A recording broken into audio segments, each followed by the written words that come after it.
20 million entered, and now we have our final 16. They've each played 7 group stage games, and they've reached the knockout stages here at London's O2 Arena. It's time for our divisional quarterfinals at the FIFA eWorld Cup 2018. And here's how they line up. You can see there on the left, Kurt is coming up against Goal Machine, Gorilla against Danny, MS Desari against Presenter, easy for me to say, Megabit against N Rasic, and then on the other side of the draw, Nicholas against a stranger, Marcuse against Ice Bogle, Mo Aubameyang against Honey Badger, and Stefano Pina against Aga. $250,000 for the winner. They get to take home the new trophy, and they also get an invitation to the FIFA Best Awards.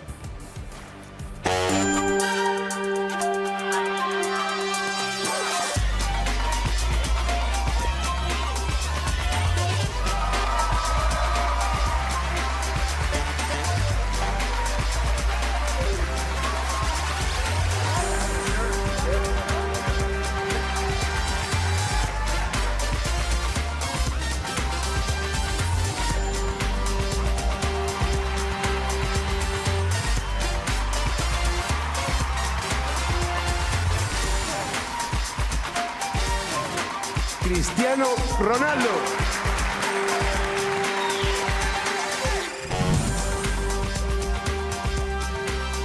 Bad prize there. That is in London on the 24th of September, an invitation to the FIFA Best Awards. They get to rub shoulders with some of the best in the business. And let's have a little look at how they line up again. Spencer FC is alongside with the Xbox games at the top in our round of 16. Kurt against Goal Machine.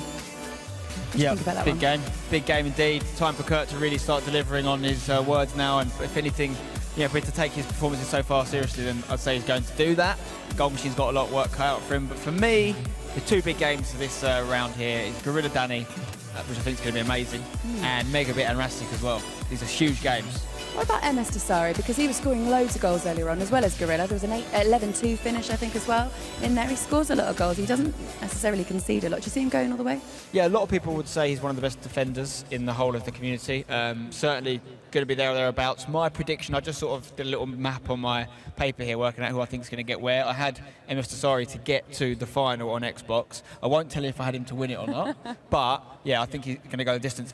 There's plenty of people that can stop that, for sure. But that's how I see it. It's a quick turnaround, isn't it? These guys don't have long to recoup and refocus. Yeah, it is a quick turnaround. It's good in a way, because a lot of people sometimes find at other events, if you have a long break, for example, between games, it can throw you off a little bit. And this way you get some real momentum, particularly if you're in good form. When you look at the difference in Megabit yesterday and today. Yesterday, those 5 games back-to-back, wins them all, he's flying, has a bit of a break, goes home. Don't know what happened last night. He turned up today, he wasn't the same player. So now he's had a little bit of a break between those last group games and now his knockout game. That might actually have helped him this time. Brilliant, Spencer, thank you very much. It's time to get into the action and hand you over to our commentary team. Thank you very much, guys. And this is really hard to call now. We thought the 4 groups of 8 were hard enough, the best 32 players in the world. We've dropped down to the last 16 now, Richard, and some of those matchups we're looking at, they're tasty. Yeah, very, very good matchups. I think one thing to pull away from that round of 16 is there were 8 Germans who came to the tournament. 5 have gone through. So 5 out of the possible 8. 5 they out already of came 8 as a quarter of the players already in the tournament. And they've got over a quarter of the players in the round of 16. So Germany looking very, very strong, but it's not a national competition. It's a solo competition. Who's going to be the man to go all the way? The game that we're going to be focusing on, Ajax Danny against FaZe Gorilla. Huge matchup. You got a man that loves scoring goals as well, and you got just a battle of emotions there. Just looking at all these big games then, Richard. So obviously Kurt versus Goal Machine, Gorilla versus Ajax Danny, MS Desari up against Resende. I'd expect to see double figures. A German clash there, and they're against their own team. Obviously, they're both teammates at VfL Bochum. And over on the PlayStation side, Richard, 3 Germans involved all across that side. Yeah, Mo Aubameyang up against Honey Badger. That's going to be a really, really good battle. The battle of the greens, shall we say. Werder Bremen playing green, Footwiz in green. Stefano Pina up against #Aggie. Got through in the end. That Group D was so tense. There were so many different things that were changing throughout the game. One person going through, one person going out. I think the main story we can take from today is the fact of yesterday, I think even us, we thought, all right, he's through. Yep, he's playing really well. He's going to go through. You come today, and you only thinking, what? They played 5 games yesterday, and they've got 2 games left. Those 2 games caused just disruption in all the games, didn't they? In all the groups, sorry. Yeah, there was so much changes happening in the last 2 rounds of fixtures. I think a couple of things to take away from the 7 rounds of fixtures. Nicholas looking very strong, still unbeaten. Gorilla seems a lot better today, in my opinion. And one thing that he said in that interview, which really, I could tell, Tas being that coach, his defending seems to have improved so much since having Tas there. Is a really, really well-known and well-respected defensive player, is Tas, and I think he's brought some of that into Gorilla's game. We always knew he had the attacking side of his game, but sometimes the frailties lied in the defensive aspect. He's put paper over the cracks. We can see here as well, all your exports competitors, the last 8 of them, obviously, we know that we're down to the 16 remaining competitors in this competition. Ajax, Danny's coach there, Bast, recently just got acquired, you know, later on in the year, helped him to go and win the Eredivisie. Literally, I was having a chat with him, he said, the first thing I did when I got down with Danny, I just said, I had a day with him about keeping possession. Just back to keeper, back to midfielder, left, right. And he basically drilling that into him, that is how you need to start changing the way you play. And if he does play the way like that, where we expect him to keep possession against Gorilla, could frustrate him. It could frustrate Gorilla. That's such a tantalising affair, that, though. Ajax Danny against FaZe Gorilla, 2 of the most well-known FIFA players on the Xbox matching up in the round of 16. Could have been a final. And everyone has their own way of playing. Obviously, towel on the lap for Ajax Danny, headset on, and he's ready to jump into the game. But if he scores, we'll be hearing about it. But you're up against a very, very difficult player in Gorilla, who's come out the blocks looking even better today. And, of course, the world champion from last year in London. And when this competition seems to fall in London, it seems to bring out an Englishman. Yeah, it does. 2005, it was Chris Bullard who brought home the trophy for England. And then last year, when we were back in London, as we all know, Gorilla, representing Unilad back then, brought it home and now switched esports organisations, gone to FaZe Clan with his teammate and good friend, Tas. Here we go, we're going to jump into this one now. The difference is, if we need it, we'll go to extra time. Round of 16. And this is where the prize money starts to come in. Yeah, it does. I'll break it down. 2 legs, once again. Aggregate score lines. As Brandon said, if it is a level at full-time in the second leg, extra time and penalties will be needed to separate the 2 sides. Single elimination. You win, you go through. You lose, you go home. It's like Stanley kicking from right to left in that Dutch national kit. And of course, waving the flag for England and the world champion from last year. It is FaZe Gorilla. 2-legged game, as we know. But there's no second chances now. This isn't the group stage. You can't lose a game and then maybe try and turn around. This is knockout football. And we're still on our hunt to find the best FIFA player in the world, which will be crowned tomorrow. Tomorrow evening, in fact, $250,000 will be in their back pocket as well. Gorilla just tried to open him up. A few interesting changes we can talk about of Ajax Danny's team. Quaterfinals was drafted in. Now, is Mohamed Salah starting again? Yes, he is. I know he's a really big fan of him. Yeah, he switches formation as soon as the game starts into that 4-2-2. That's the formation that he's very comfortable with. Luis Suarez, Mo Salah, and Cesar Azpilicueta. Azpilicueta mainly used, he's a very good defender anyway, but he also gets De Gea onto full chemistry. You don't have to use an icon in there. Instead of having De Gea on 8 chemistry. Other Xbox games are playing Kirby, Goal Machine, MS Desire up against Vicende. And last but least, the game in focus that we're looking at.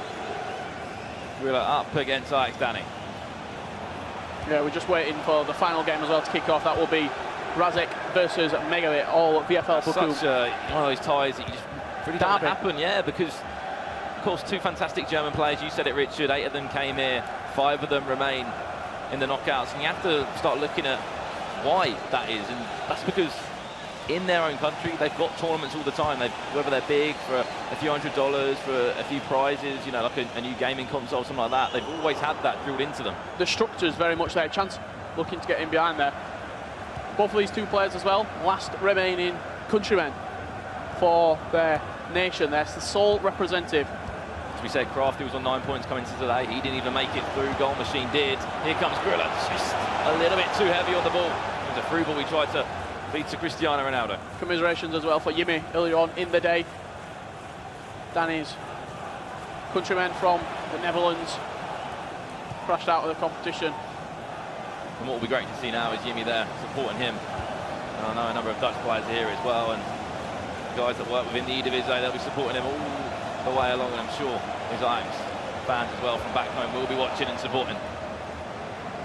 He comes forward now, Walker into Vieira. Ball tried to find a little gap. This is Ajax, Danny on the attack, playing well. Ajax, there we go! Straight away.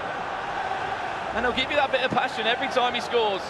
Yeah, really patient goal there from Danny. He kept hold of the ball, kept on recycling the play. And when he felt the opportunity did arise with, surprise, surprise, R9 Ronaldo, he tucked it into that bottom left corner. First 20 minutes, Danny's controlled a lot of the ball. Gorilla's not had that much to go forward with. A player to never write off though. Fantastic in attacking, can bring out the skills if he needs to. But Ajax, Danny does take the lead. And one thing I noticed yesterday from him was the first few games he came, he played like the first two games, he won them both. He was very relaxed, very calm, came back today, relaxed, calm, and you can see a little fact follow him now, loves the 4-1-2-1-2. Ruud Gullit, favourite foot player, and a big fan of Luis Suarez. He was a grand finalist last year. He's the Dutch eDivise champion. Here comes Gullit now. Back-to-back years. Trying to just find a way through. It's a great fact there. Of course, when you represent Ajax, one of the the biggest teams in that country, you have to follow up on any field, any playing field you're on, whether it's e-sport or not. And then this man, the world champion from last year, top 4 in Amsterdam finish. It's Neymar all round as well. For Gorilla from Faceback. West Bromwich Albion, the team of choice for Gorilla. And a silly foul to give away from Gorilla. Still 1-0 Ajax, Danny. 30 minutes on the clock in this round. Say knockout stage, sorry. The quarterfinals. Ball it comes in again. What a save from David De Gea. How that header even came up in the first place. Marcelo will play out to Azpilicueta. An unfamiliar choice in the team. Oh, lovely bit of skills there. Counter attack. Intercept, and he's got numbers. Just needs to exploit the pace if he can. Yeah, it's Patrick Vieira going forward, not the player that you want, really.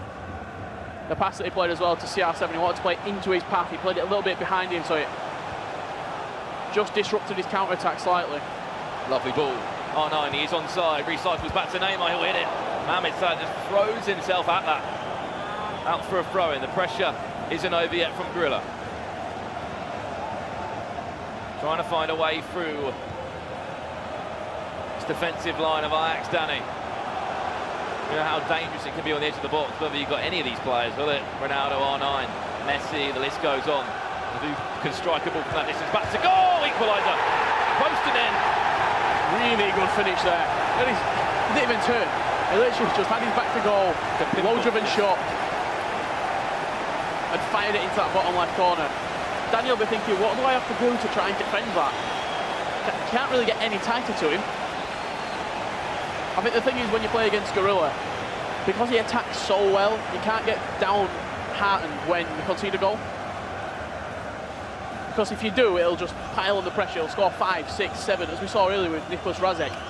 He beat him 11-4, I believe. It wasn't nice, didn't it? That was 11-2. 11-2. And MS Desari had that same scoreline against Rafsu in that game as well. It was a really impressive one. That happened today. Of course, we're keeping you up to date of all the other games. MS Desari, Resende at the top of your screen. That was 0-0. Megabit Nicholas Razek. We've just seen a goal as well. At the moment, and as I said, Kurt is 2-0 up against Goal Machine. Playing some really good FIFA today, is Kurt. Yeah, doubling his lead. Kurt just coming up on the 40th minute in that game.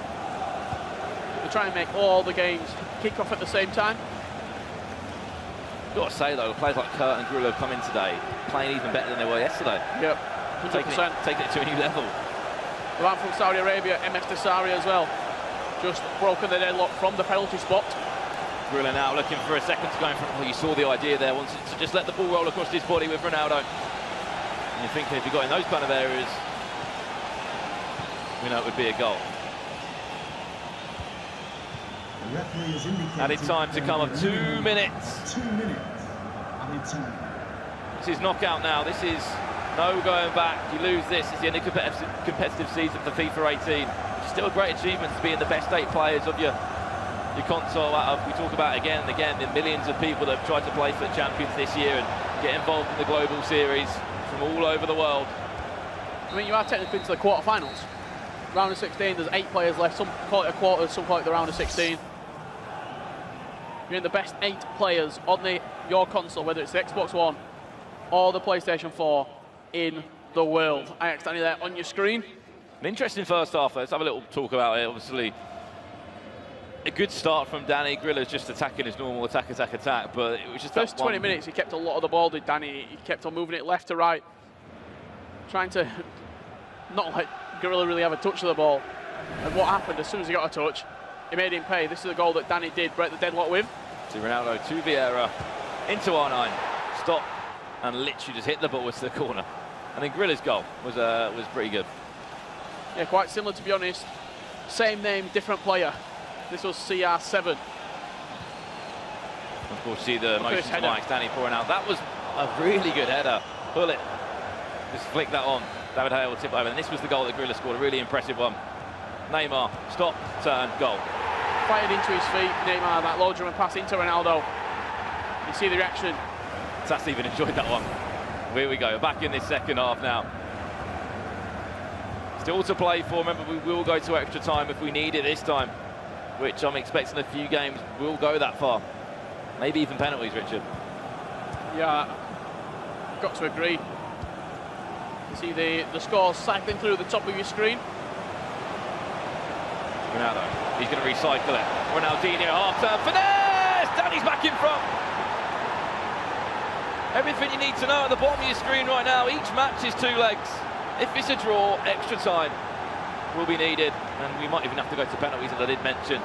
Yeah, Ronaldinho, not really that much of a favourite among the pros. A few of the new Festival of Football Team of the Season items have replaced him in the team, but Danny's staying loyal to what got him here, really. Really good finish from Ronaldinho, just finessing it into that top left corner past the goalkeeper.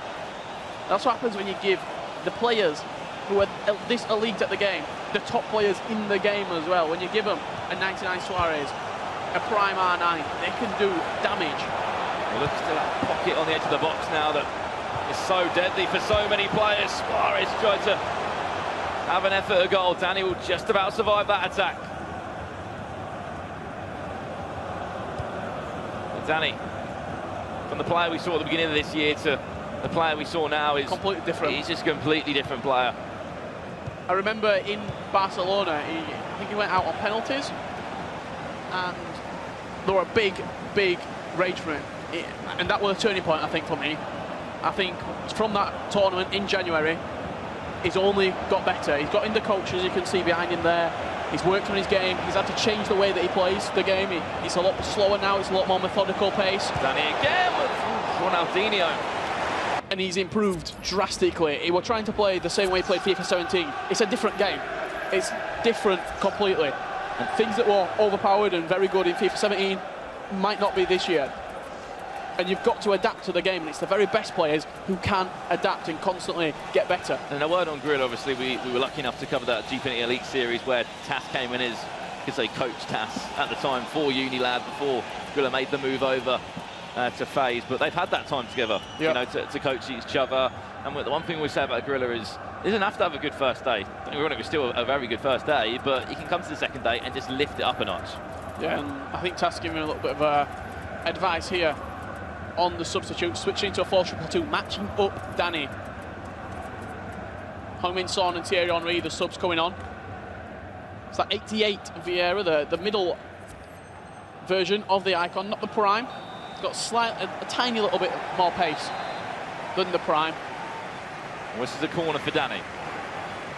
Good point, though, as you mentioned, Richard, matching each other's formations up, an aspect of a lot of players' games that they will look to do.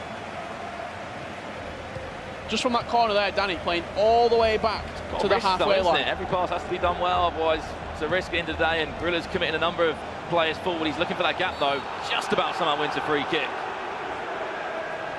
In a very dangerous area. We're interested to see if he's got something off the And training surprise, ground here, surprise, Danny. Ramos into the book. Some other scores from other games. MS Dasari leads 2-0. This free kick, though, played short. You saw the idea there. Min Sung was running off. Megabit 2-1 up against Nicholas Rajek. I think we've just seen a goal in the goal machine game as well. 4-2 Kurt now leads. That's a cracker of a game in that first leg. Of course, we want to hear from you. Hashtag FIFA eWorld Cup. Who you think is going to go the full way, whether it's just on the Xbox side or on the PlayStation or overall. Who will be your world champion, the FIFA eWorld Cup champion, I should say, for 2018. Grilla will play out to Hullet. Overlapping run from Marcelo. Will he whip it into the box or... No, instead he wants to recycle it. Going to take his time. Wants to try and pull out the defenders of Ajax. Danny control the midfield. Which you can see just how quickly the player changing is going on from Danny. But there's gaps appearing. Lovely ball inside. Suarez. Oh, that close control delivering. Yeah, really, really good close control there. Just unfortunate the shot didn't come away. Went for the low drill finesse, I think, into the far corner. I'll tell you what, Kurt, goal machine. He's coming back. 4-3. He's coming back again. Only a goal behind now, goal machine. That's actually 4-3 to Kurt. Another close game, Megabit 2-1 up. MS Dasari 2-0 up as well. This is literally the best of the best. We've already had 16 of the best. It's come up again. And Resende's even got himself back in the game. He only needs one goal now. Just scored a penalty against MS Dasari. That's 2-1 to MS Dasari now. Oh my. Every time I score, every time I speak, another goal goes in. Nicholas Rajek equalised. 2-2 on that one now as well. Ajax Danny coming forward with Ronaldinho. Plays out to Suarez. Oh, lovely scoop turn! Rebound. Ronaldinho. Inches wider, getting onto that. That one of those shots there. If it's not going to go in, you're guaranteed the rebound. So it's the perfect time to do that low-driven shot across the goalkeeper, because sometimes it'll go through them. The goalkeeper, we've seen some pretty poor goalkeeping. What's that through ball if he can find it? Just about. But also that rebound into that danger area. It's a very viable way of scoring, shooting from strange angles, getting the rebounds off the goalkeeper and then getting plays around that goalkeeper, so you're the first attacking player on it. Lovely threaded through ball down this line. This is Danny on the attack again. Still got another leg of action to come, so there's so much up to grab still. Still 90 minutes of FIFA time to be played. 2 after 6 minutes each as Danny comes forward. Scoop turn, Ronaldinho will have another shot and will just sting the hands of David De Gea. Corner, played short. Wasted possession there. Grilla can try and just grab this back and maybe counter-attack. Danny back in possession. Ronaldinho to Marcelo, linking up very well. Probably won't cross it in. We'll just try and play it round. He's looking for that run on the far hand side, but there's no one there. I think it was Cristiano Ronaldo that was offering the run at the time. Ronaldinho inside. Min Sung. Nice. A little bit confident around that box, isn't he? Yeah, I think you want to do the skill moves inside the box. If you're going to get past, you've got to create the space as well. But how many times do you see tangles the legs, penalties given? Sometimes when the player's not even controlling the player, it'll just, the AI might even do it for you. Well, Mr. Sari 3-1 up now. Megabit and Rajak 2-2 as we left it. And that's very risky there. Grilla can try and capitalise on this one. Oh, you saw the idea. Chance is still alive though. A great block from Danny, but nearly left himself in a spot above her there, just messing around at the back. As we said, we're jumping into the prize pot now. 2 minutes. At this stage in the competition. That's poor. It's a good opportunity for Oh, Grilla to lovely get ball.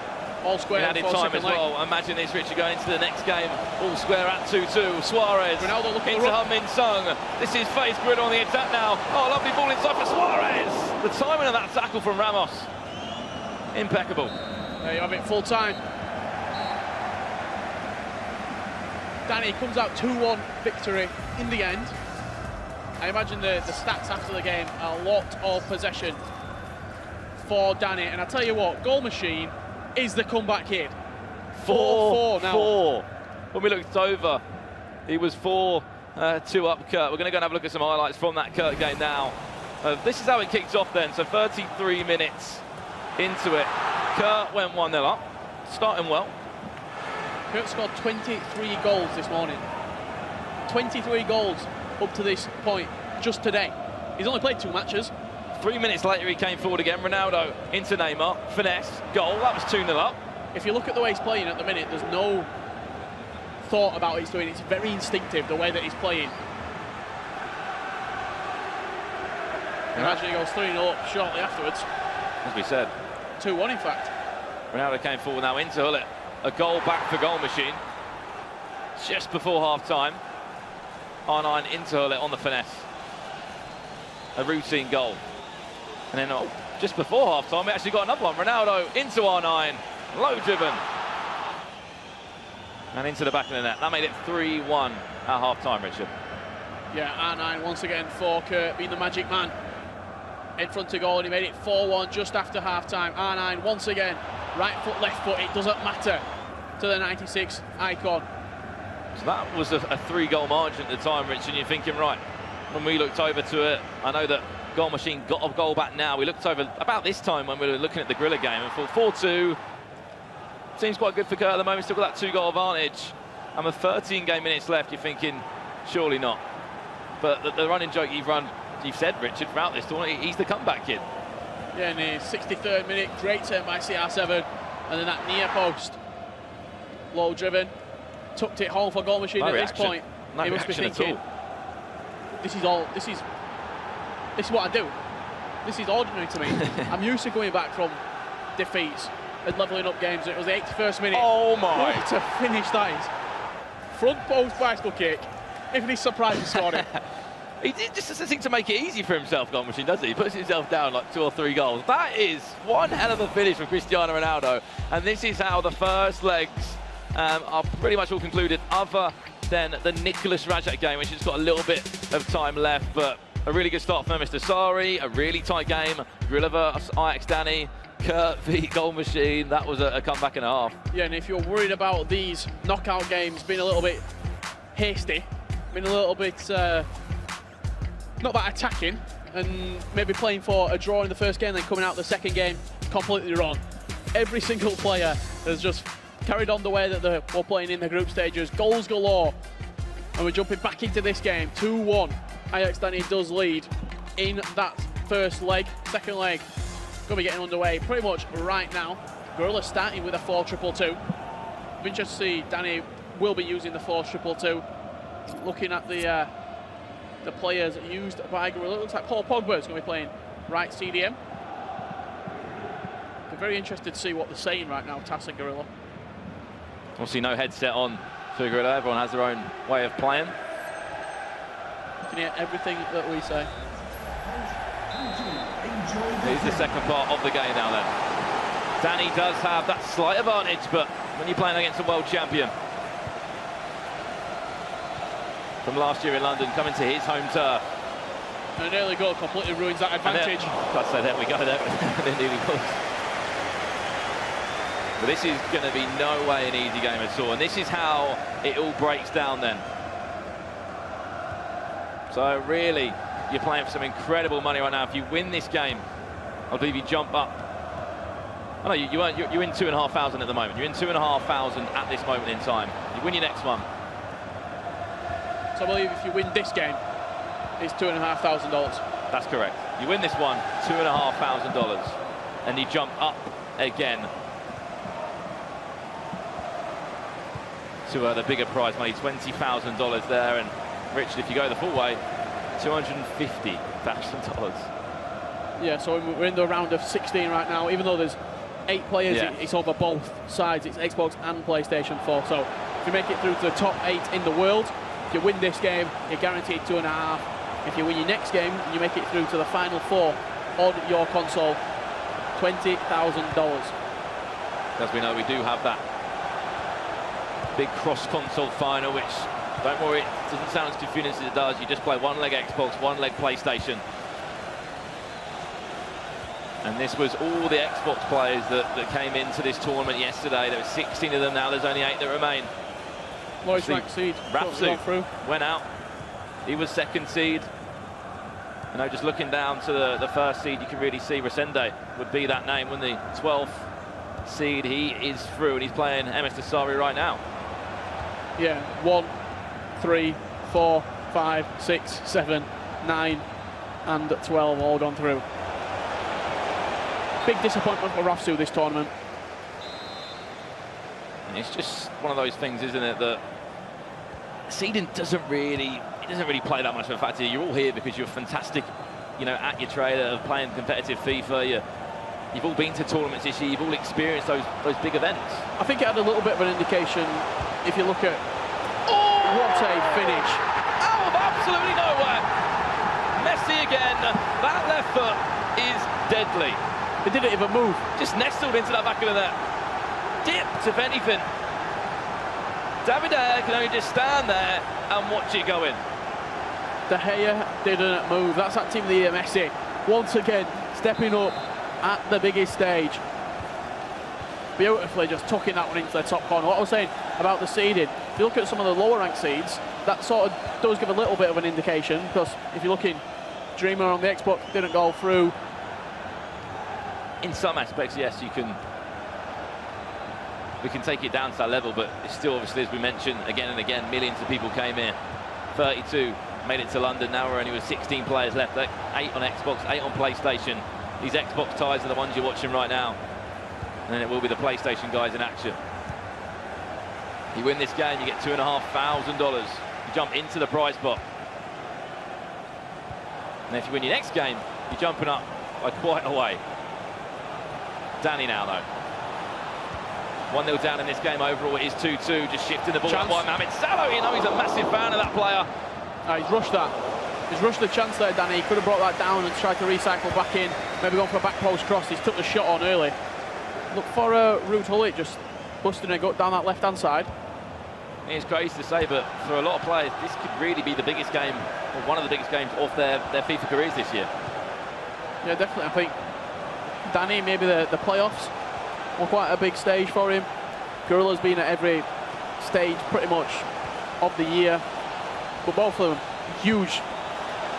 Again, that left foot. They've been in huge matches before. Danny Eredivisie, back-to-back, winning.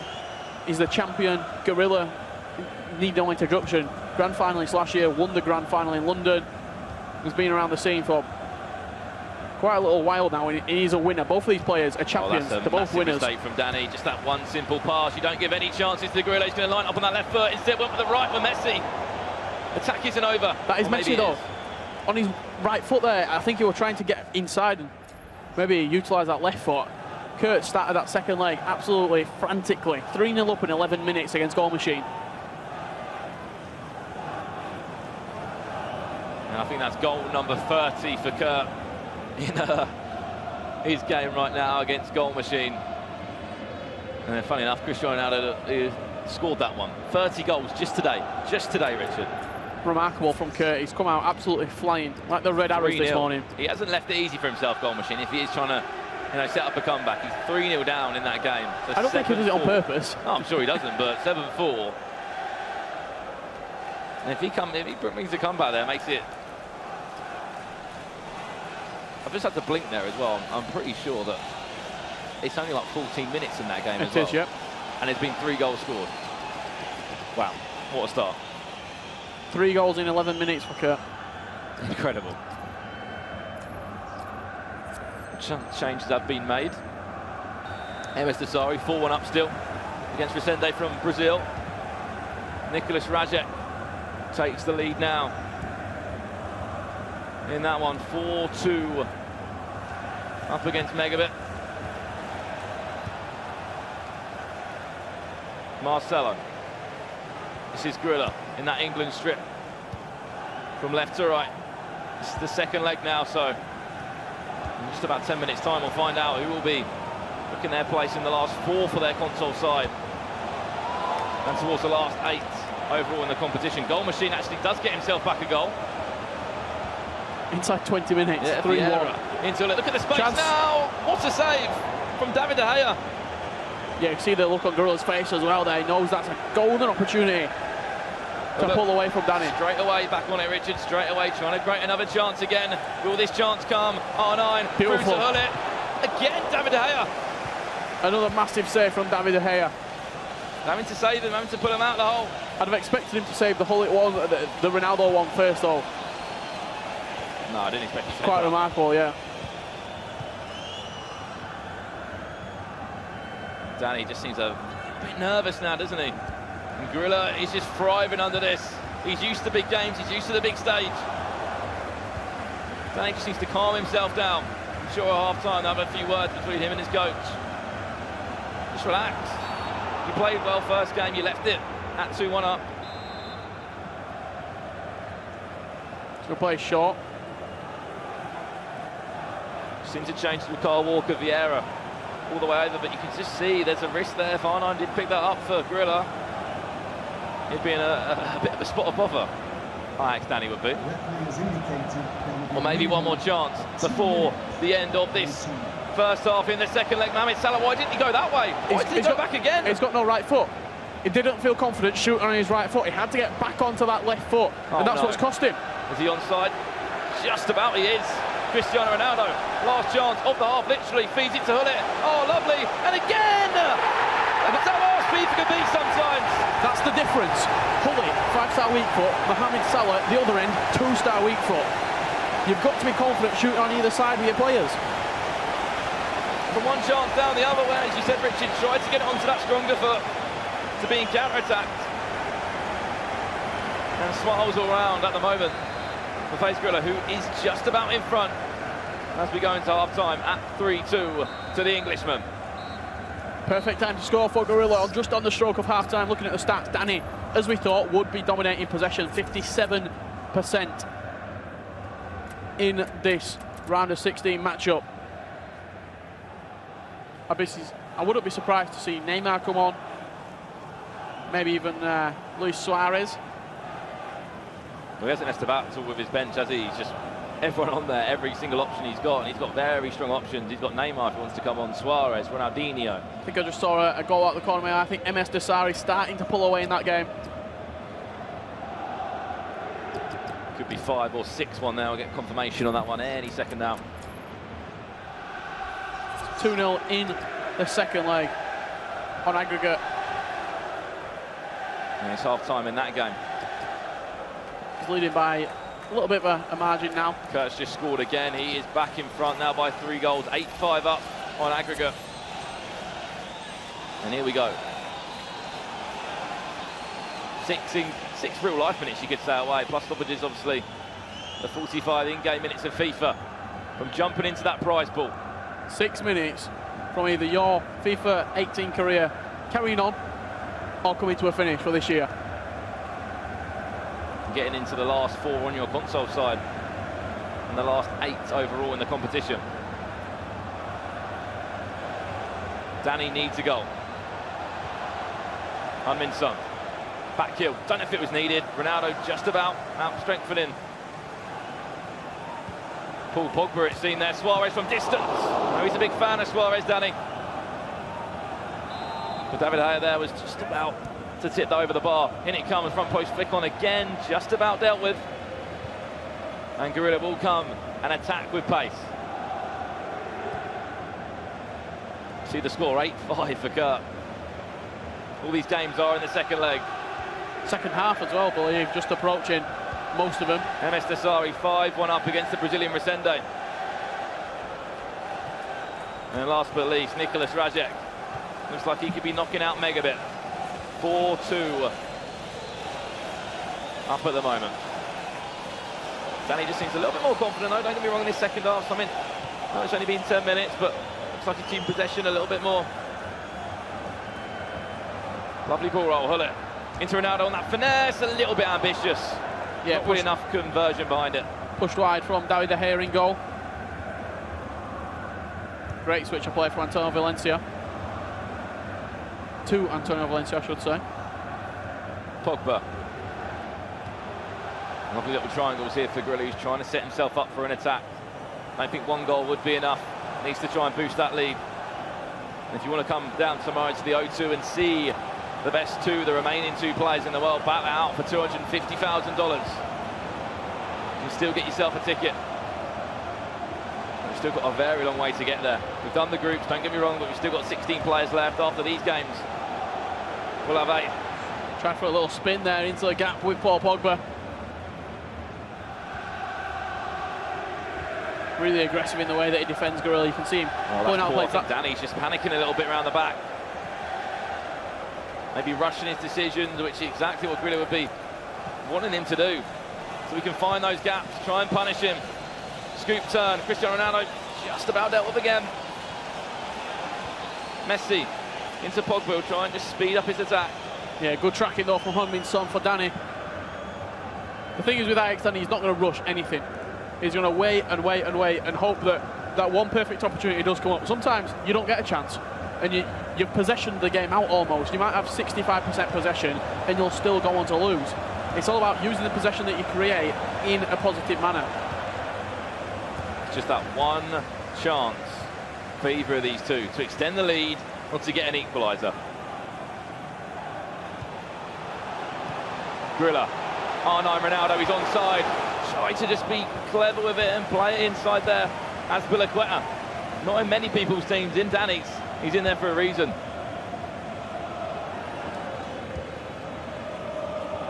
Time is running out though for the Dutch FIFA player from Ajax. He's onside here. Luis Suarez just about rushed it a little bit.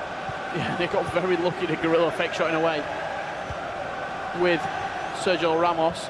Looked a little bit heavy, but got away with it.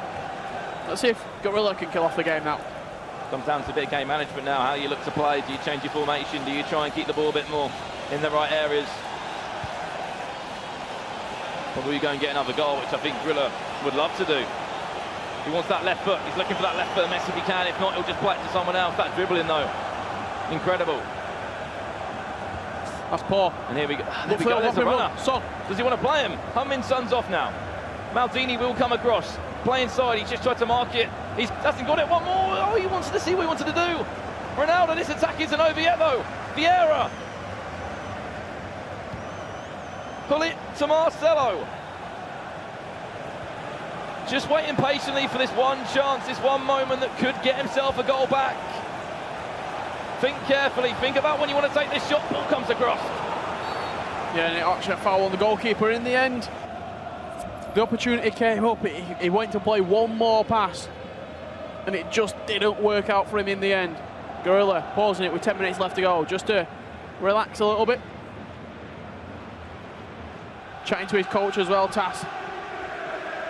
Maybe saying, look, you played the 4-2-2, you've matched him up very well up to this point. Last 10 minutes, don't be afraid, just to hold on to the ball a little bit. Try and kill this game off as best as possible. Against a player like Gorilla though, would you say, maybe not yet, but 85th minute, would you go for a 3 at the back? You've got to go for it? It's an elimination match, you've got to go 3-4-2-1, 3-4-1-2. Here we go, we're waiting to see if anything's going to happen.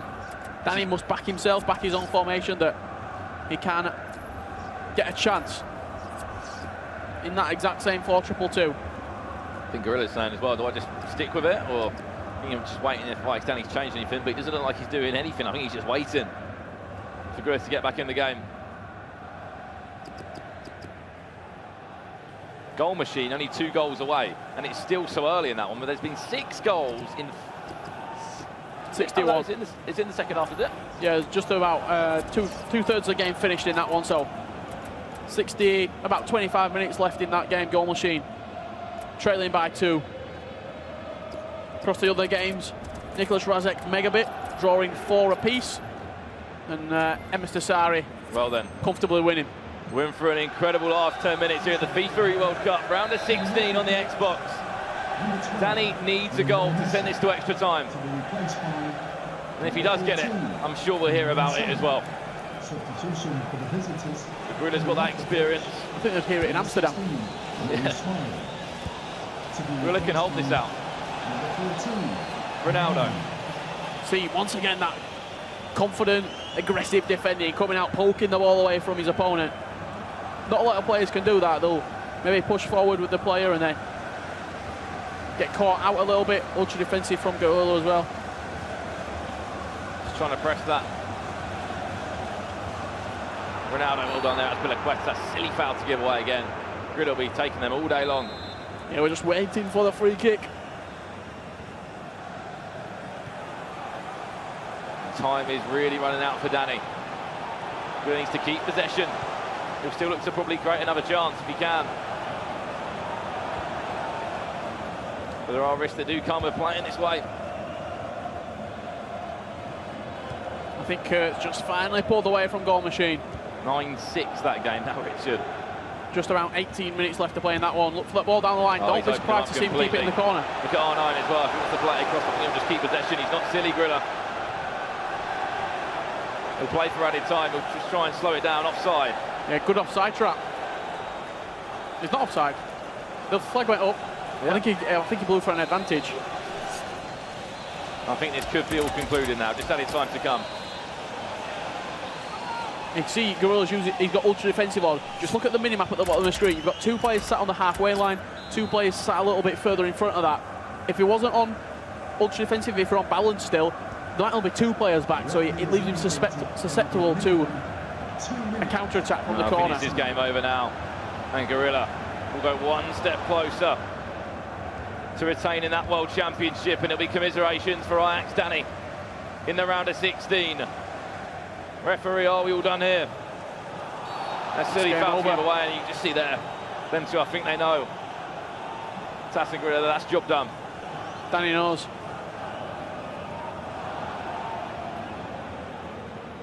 Let's look at what it means to him. There'll be commiserations to him, obviously Eredivisie champion back-to-back. Semi-finalist in Amsterdam. Wasn't meant to be for Ajax Danny here in London. And of course, keep playing to the end. I'm sure it'll just be this one to come in, and that will be this game all done. Pogba. Referee to send FaZe Gorilla into the next stage of the competition. And commiserations to Ajax Danny, he will go out the competition. Gorilla will go through to the next stage. Yeah, not the most impressive Gorilla performance, you'd say. Not the high-scoring games that we're used to seeing from him, but got the what job did done. He got over the line in the end. And just look at that from Ajax Danny. This is what it means to these people. We talk about it again and again. Now, this isn't just playing a video game. This isn't just FIFA. This is to be the best in your country, to represent your football club of Ajax, and to play this game full time. We're playing for contracts here. We're playing for prize money. And Ajax Danny really fancied him for this tournament. He fancied himself.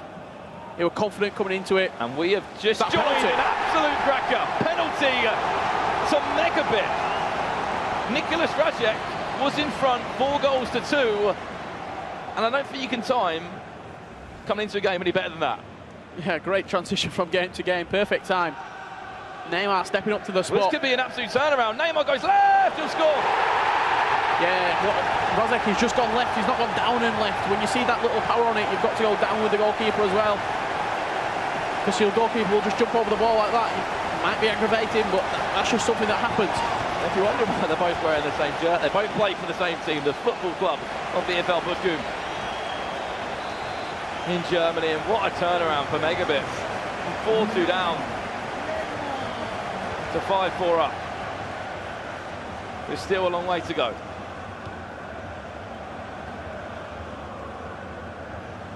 Dasari wraps that game up as well. 5-1 in the end. That one was for Dasari. Kurt goal machine is still underway. 9-7. Goals galore. As it stands. And Rajek now. Hazard. Ronaldo to Hazard again. As it stands, the final 4 on the Xbox. Kurt, Dasari, Gorilla, and Megabit. Of course, if the score does stay like this. That's a stacked 4 players. It's getting better and better as we're going through, Richard. And as I said, we're getting higher up in the prize money. You win this game, you go up to $2,500. You win again, you go to 20. And if you go all the way, 250,000. And this is only one side of the bracket. We've not even seen the PlayStation players yet. PlayStation side yet. This is only the Xbox game, so don't worry, we've still got PlayStation action to come. Such a tough game, though, for these 2 Germans that would have probably matched at offline events throughout the year. Hopefully for not as big a stakes. Rajek there, enough power in that one. I imagine as well, probably Megabit there just stood still with the ball. I thought we had a controller issue. He has just paused the game, Razik, as well. I imagine it might have been in the works for a long time, the VFL booking move for Razek. So I imagine they've been training a lot. Look at the overlapping run. He's going to decide to ignore it. If he used it right, Megabit. The ball just rolled across him a little bit too much. So probably sparring partners coming into the tournament. They both knew they're not in each other's group, so they can get away with playing against each other. Probably weren't expecting this scenario. And Razek's waiting for this pause to come in. Obviously, he doesn't want to give away possession himself and kick out of play. Will he get to make the pause? Will be another question. The gaps are starting to appear, you can see there. Is that free at the back? It has to be, and also the offside trap's constant. He's done well to win it back. Play it. Neymar's onside. This is very risky from Razek. The risks have to be taken. And this is where the pause will come in, literally, with seconds left. He'll have one more chance from this throw-in. I always say it, Brandon. Every time we do a FIFA event, you always get one more chance. Can Razek make it pay? 5-3-2 for Megabit. Everybody behind the ball. It'll be a sea of white shirts as Razek's attacking. Stevato attacking on every single player. Everybody as well. back, defend me this lead and send me through. There's one more play left to happen. We've just ticked on to the 90th minute, so this throw-in will probably be it. Can Razek, if he keeps holding the ball and keeps on moving forward, the referee will let it play out. Everything just has to be, as you said, positive. Every single pass has to be forward. And if Nicholas Razek gets a goal, we will see a bit of a reaction. We'll see an eruption on the stage. This is it now. Megabit to go through if he can hold this out for a few seconds, or Nicholas Razek to level up against his teammate. As you said, Richard, everything has to be going forward now. Megabit just trying to slow down the game. Be careful if you're going to dive in there, because gaps will appear. Into Hazard. Back to Ronaldo. This is a chance. On the finesse. Super save from De Gea. And that's game concluded. Megabit will go through. And Nicholas Razek will crash out. So your final four on the Xbox. Megabit, Dasari, Kurt and Gorilla. And here they are. Here are the scores, as you said, Richard. The last four we know are through. Kurt 9-7 against Goal Machine. Gorilla won 3-2 against Ajax, Danny. Yeah, and a really tight affair. 5-1 against Resende, and then we saw that game end. Nicholas Razek was 4-2 up, Richard, and he went and lost that 5-4. Yeah, Megabit just a little bit too strong for him in the end. We'll see the draw as it stands currently for the rest of the fixtures. Kurt versus Gorilla, Dasari against Megabit, the final four. That's the two matchups on the PlayStation side of things. We'll be coming up very shortly. Nicholas against The Stranger, Marcuso against Icevogel. That's a great tie. Envy against Manchester City. Mo Aubameyang against the Honey Badger, and Aggie, hashtag United's only hope in the tournament, against Stefano Pina. That quarter-final, Kurt Grillett, is going to be a goal-scoring affair. Both really good at attacking. However, quite good friends in the scene. I'm sure they've had a few sparring games as well. That's certainly going to be an interesting one between those two. And then MS Dasari Megabit, again, attacking players. Well, anyway, as we know, Gorilla is through and he's a step closer to retaining that trophy. And I believe he's speaking to Chew Boy right now. Thank you, guys. I'm with Gorilla, representing the United Kingdom, England, excuse me, and he's with his coach Taz. And now you just went through to the next round, an amazing match against Danny. I know it was a tactical battle. He was playing 4-2-2 and you're playing narrow. Walk us through that. Obviously, I'm going into the game with my preferred formation, and we didn't really know how Danny was playing. So I think in the first 20-30 minutes, we were seeing he was switching the ball, keeping possession. So I think we made a decision to match him on 4-2-2, I think, just before half-time, and it worked. So, yeah, same again, just adapting to the opponent and taking the lead. Now, I see your team selection. He's got a few of those Festival of Football players like Pogba, Valencia. How come you added those players to your team? Normally I'd have Vieira, Hullet, and in the third centre mid has always been a question mark. In past events I've had Thierry Henry, but I think with the defensive upgrade to Pogba's card, I think going forward that 5-star weak foot as well, it's a no-brainer. But right back, I like my high work rates as well. Obviously, Walker has a 92 team this season, but I prefer Valencia, who just seems a bit more solid defensively. And now we have Gorilla's teammate in the FaZe Clan. It's Taz. Taz, now you're his coach. And what did you notice in that game against Gorilla for him to change up his attacking play? And like, what did you tell him?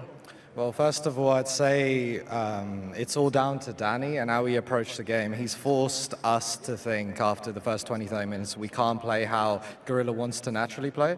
So we came to the conclusion if we play how he wants to naturally play, I think the result was going the wrong way. So we made the decision to match his formation, and I'm really proud of him because he completely changed his style of play. And if he didn't, the result could have gone the other way, so I'm just really proud of him. Now, next up, we have an amazing matchup. It's going to be Gorilla versus Kurt. You guys are great friends. Great fan bases are going to be in the chat, and it's going to be a pretty heated battle. Now, he said that last year, if he was in FIWC 2017, there was no way you're lifting that trophy. What do you think about that? I mean, I played him twice at 2 LAN events, and I'm 2-0, so what else can I say? What else can he say? Now, I think that Spencer and Laura are with Kurt. Let's see what he has to say to that. Yeah, I guess we should give him a right to reply. Kurt, you heard what he said there. What do you think? I don't know what he's on about, to be honest. Like, this is it now. This is when it matters the most. 100% he would not have won if I was there last year. And I'm sure this is the game people want to see. So I'm extremely proud. It would have been nice if it was a final.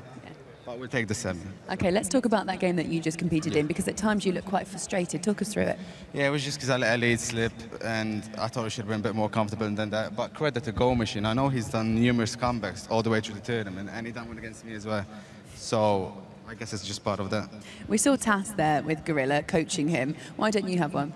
I don't need one. Like, I don't think, maybe they could have got Jose Mourinho or something for me next time. Someone worthy to be on the same stage as me, but I don't believe that, like, in coaches. I really don't. What are they going to really do? Tell me. I mean, I feel like I play better angry, so they're not going to calm me down. Play better angry. Let's talk about the Gorilla game, right? Now, a lot's been said about the stuff you've said on Twitter and all this stuff. Forget all that for now, right? For me, I think if you beat Gorilla here, regardless of what happens after that, you've lived up to the hype, because this is a big game. It's not the final, but do you agree? Do you think this is a massive game in terms of your career, or are you thinking more about who could be after Gorilla? It's because it's Gorilla, obviously. It's me and him. It's I think the biggest game between the two biggest names in FIFA right now. So I think that ups the stake a bit. So I guess you're right. But at the same time, my end goal is to lift that trophy. Where is it, man? Oh, here it is. Oh my God. If you do beat Gorilla, if you do beat Gorilla, is it one, or who else are you worried about? Who else are you thinking about? Dosseri Megabit, me and Gorilla, I think that's the 4 best players this year. So it's going to be hard games, but I'm confident in my abilities. Okay, fair play to you, Kurt. Thank you. Yeah, that game will be at about 6 o'clock. We've got the PlayStation to come after the break. We'll be back in a few minutes.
Hello, welcome back to the FIFA eWorld Cup. We are into the round of 16. If you missed it, it was the Xbox Divisional quarterfinals. And here are the results. Kurt taking a 9-7 win over Goal Machine. Gorilla with a 3-2 win over Danny. They play each other next. And then MS Desari with a 5-1 win. And Megabit with a 5-4 win.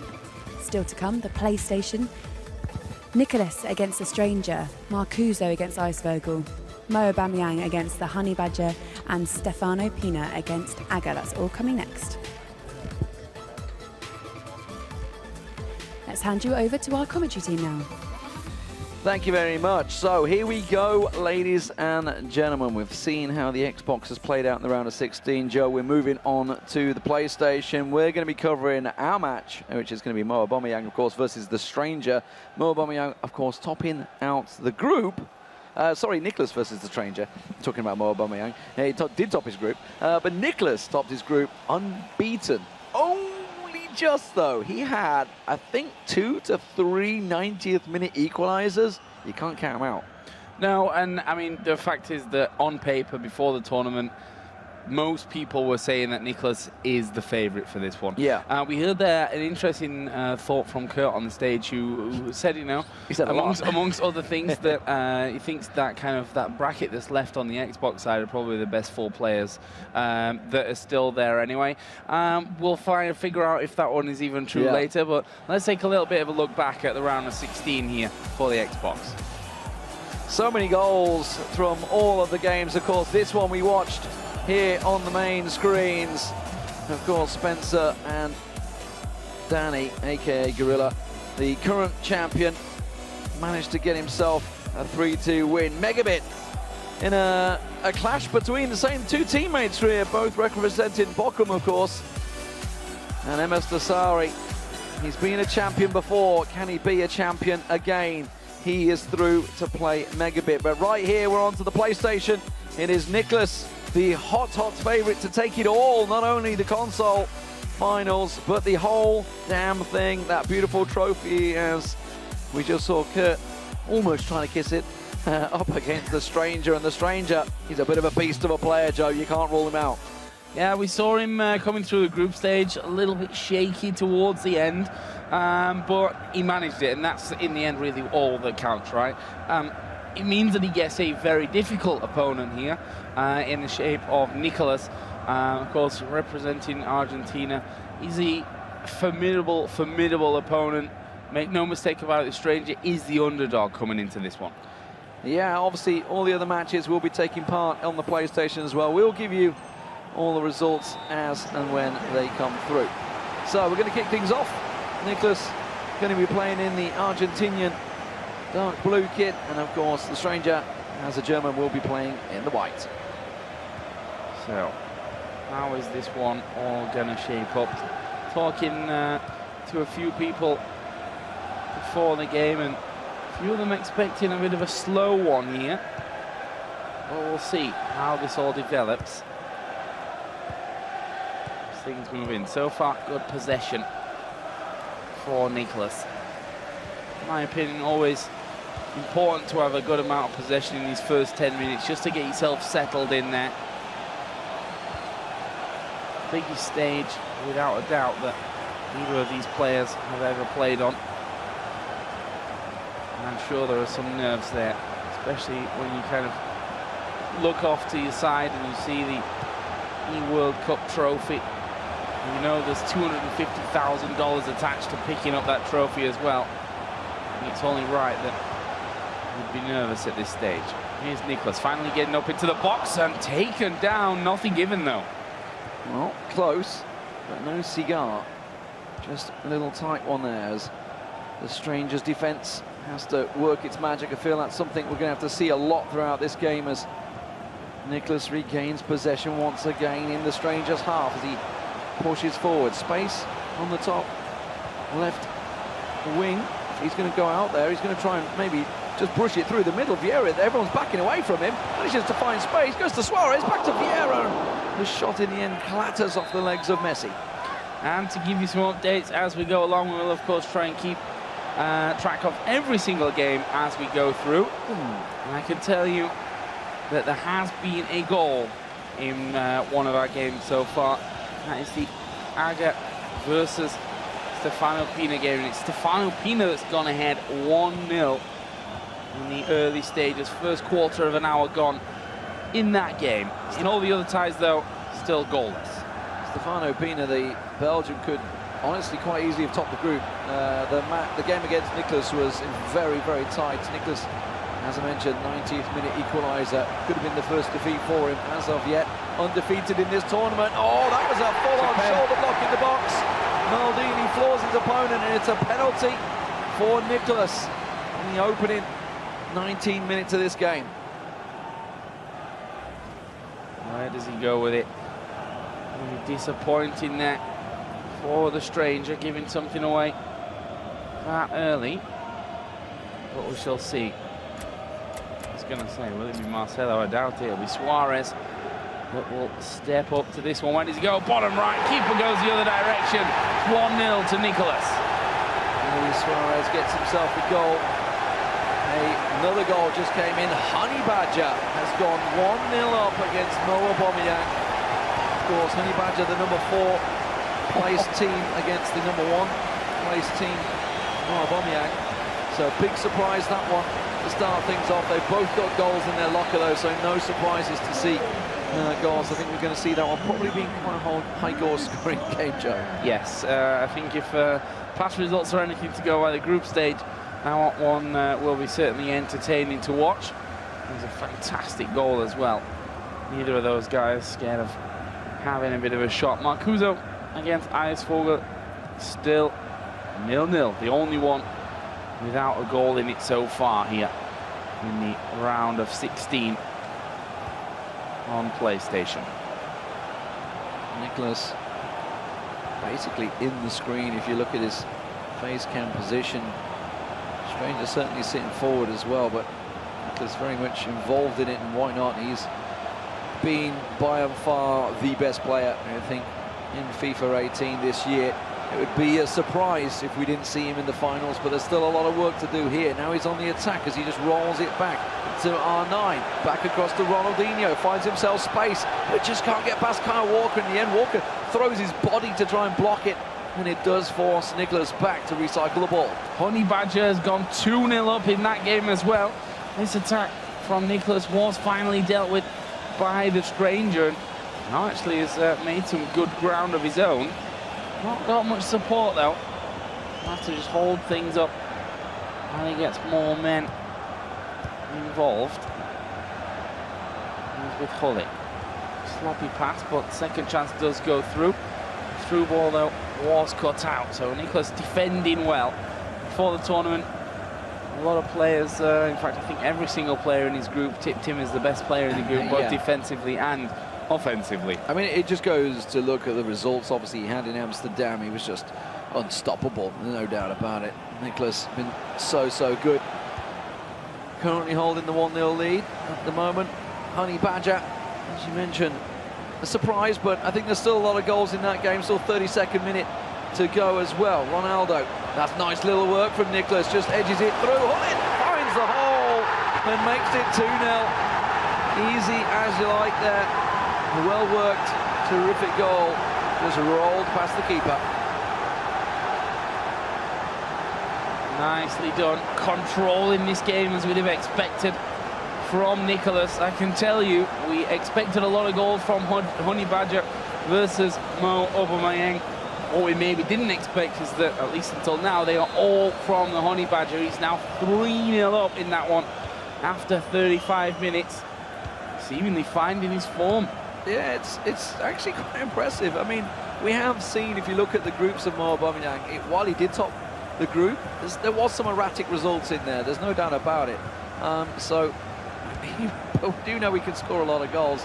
He's going to get scoring them soon, though. Speaking of scoring, the stranger with a big chance, and the big hand of De Gea gets it clear, but only just, as it's now finally out of the box.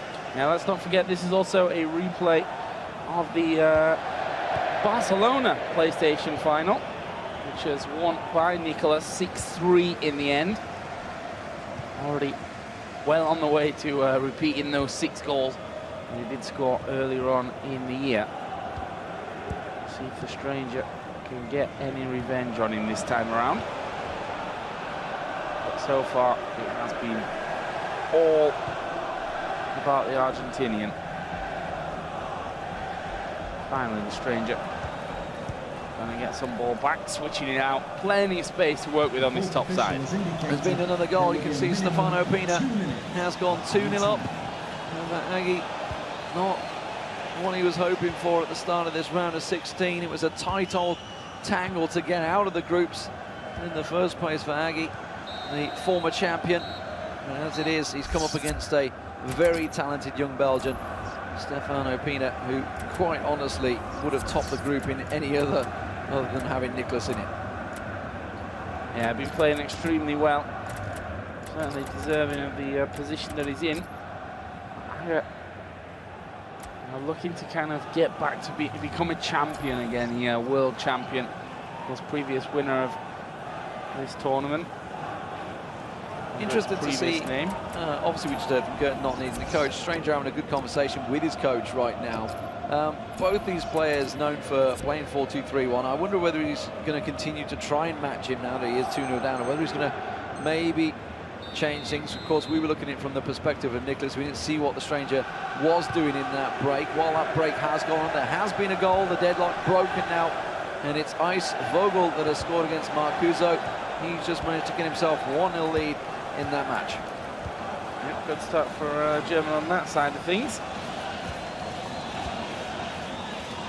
This one now, stranger trailing. Has some work to do. I think at this point, you know, you've lost to in Barcelona. You've seen that Nicholas is on form. You're down 2-0. I think you have to try something new. You have to try something different to get yourself back into this game. Otherwise, you're just going to see it kind of flow away from you. There's a through ball, actually knocked back to the keeper. It was all a little bit risky and a bit dodgy at the same time. But he's defended it well, and that's the problem. This man can defend extremely well. Yeah, and he can also have a bit of belief in himself. He knows he can score against Nicholas, and it's been proven throughout the tournament. While he hasn't lost a game, he's been down a number of times, actually, to try and get himself going. But goals continue in other games. Marcuso now equalised in that leg against Ice Vogel, so that's gone back to 1-1. Took a while for the first goals to come in, but now they've started to trickle through. Continues to remain 3-0 for the Honey Badger against Mo Aubameyang, and Stefano Pina still leading Aggie 2-0. Meanwhile, this matchup 2-0 for Nicholas, and as of yet we haven't seen a really good chance fall in the way of the stranger. Maybe that was it? No. Cut out quickly by the defence and sent scurrying back in the attack. Very cool. Calm and collected from Nicholas. Play inside there. Suarez and hold it. You can see for Nicholas, no rush to move forward. He'll happily play it back. Draw in those midfielders. Try and utilise the space that's left behind once they've moved position. Here he is with Suarez. Looking to get the ball in towards Ronaldo. He's trying to take the touch. He's about to hit it with the left, you feel. Didn't get that shot off, though. And the stranger now, a chance to build up something of his own, finally. You can see there's finally been a response from Mo Aubameyang. Got himself his first goal against Footwiz Honey Badger. See whether he can continue that role as it is at the moment. The German, the stranger, in a slow process trying to figure out just how he can break down the defences of the Argentine. He's managed to find it through for Hullet. R9 shrugged off the ball and really muscled down. He's down on the floor. No foul given though. Nicholas can quite easily play on as attack breaks down the wing. Valencia gets it to Ronaldo. Maybe trying to run it through the middle. Hullet goes down to the left wing now as Marcelo steps forward. He's got players ahead of him. Finds himself space with Neymar, but it's quickly shrugged off by Kyle Walker. Defending very well in this second half, and as I say, that is a bad clearance. Suarez into the box. Vieira now Ronaldo back towards Vieira, takes a step, and the shot, and clinical stuff there from Nicholas. The stranger will be annoyed about that one. He gave him the possession back. And 72 minutes down, slowly but surely, Nicholas is breaking the stranger. Cheeky little skill move as well to skip past the defender. Now we're going to see just a couple of adjustments from Nicholas. Can't really see what the stranger's going to have to do, but 3-0 down is time to do something, that's for sure. Just having a link between, seeing what can go on. Looks like there's another goal just coming. I think Marcuso may have just taken the lead. 2-1 in that matchup. Honey Badger also just picked up a card. There's a lot of pressure on him from Mo Aubameyang in that game as well. Absolutely. You saw that Nicholas just utilising a bit of time here just to chill out, stretch maybe that pause a little bit, try and make the stranger a little more nervous as things go on. He's now 3-0 up. Marcuso, you see at the top of the screen, 1-1. It's actually just another goal, which is from Marcuso. So 2-1. He goes up in that one. Stranger needs something here, Joe. Pina is also 3-0 up against Agu.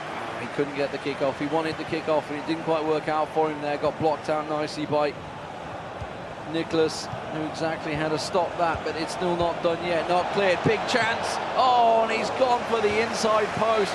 You've got to be thinking he's going straight across for the far post. Can he get the inside flick? No, nothing given. And it's Nicholas that will clear the danger once again. Kante, back heel. He's quite happy to just run the clock. Sat pretty at 3-0. 80 minutes about to roll around. And the stranger not going to be able to make a comeback if you don't give him the ball. There's Ronaldo going straight into Sergio Ramos. And the goal, you have to feel, would offer a huge confidence boost for the stranger at this point. Speaking of goals, also from a 3-0 down situation, Mo Aubameyang has now scored his second. That game now 3-2. Yeah, and I think I just saw Agu had actually got one back against Stefano Pina, so that's the 3-1 at the moment. Stefano Pina leading that one as the games continue. There's the scores on your screen, and they, of course, we did see the Xbox round of 16 played out earlier on. If you missed that, well, you missed some absolute belters. Kurt taking down Goal Machine 9-7, Grilla beating Danny 3-2. Megabit beating Nicholas Razek 5-4, and MS Basari through against Presende 5-1. That semi-final taking place shortly after this match will conclude. You go there. Ronaldo, Suarez shot was taken, but, well, didn't have the power on it, didn't have the direction on it. Agu has conceded, by the way, another one straight from the kickoff. Stefano Pina goes 4-1 up. Meanwhile, Marcuso has made it 3-1 in his game as well. A lot of goals in those games. This one remains 3-0. Deadlock. The stranger not able to get anything. Oh, nearly made it 4 there. Nicholas continues his attack. Now, is there a chance? Not really. Didn't really have the strength in numbers there on the counter. Quickly and easily dispatched by Nicholas, building the counter of his own. He's lost the ball over the loose pass, tries to get it through, but kind of muscle out Ronaldo versus Ramos. Ramos coming out on top. It's 3-0 in this first matchup for Nicholas. A very strong performance from one of the hot favourites here at the tournament. Yeah, not looking too troubled with that one. It's exactly as we kind of expected from him, right? Cool, calm, clinical finishing from him. Really utilising the chances that he gets.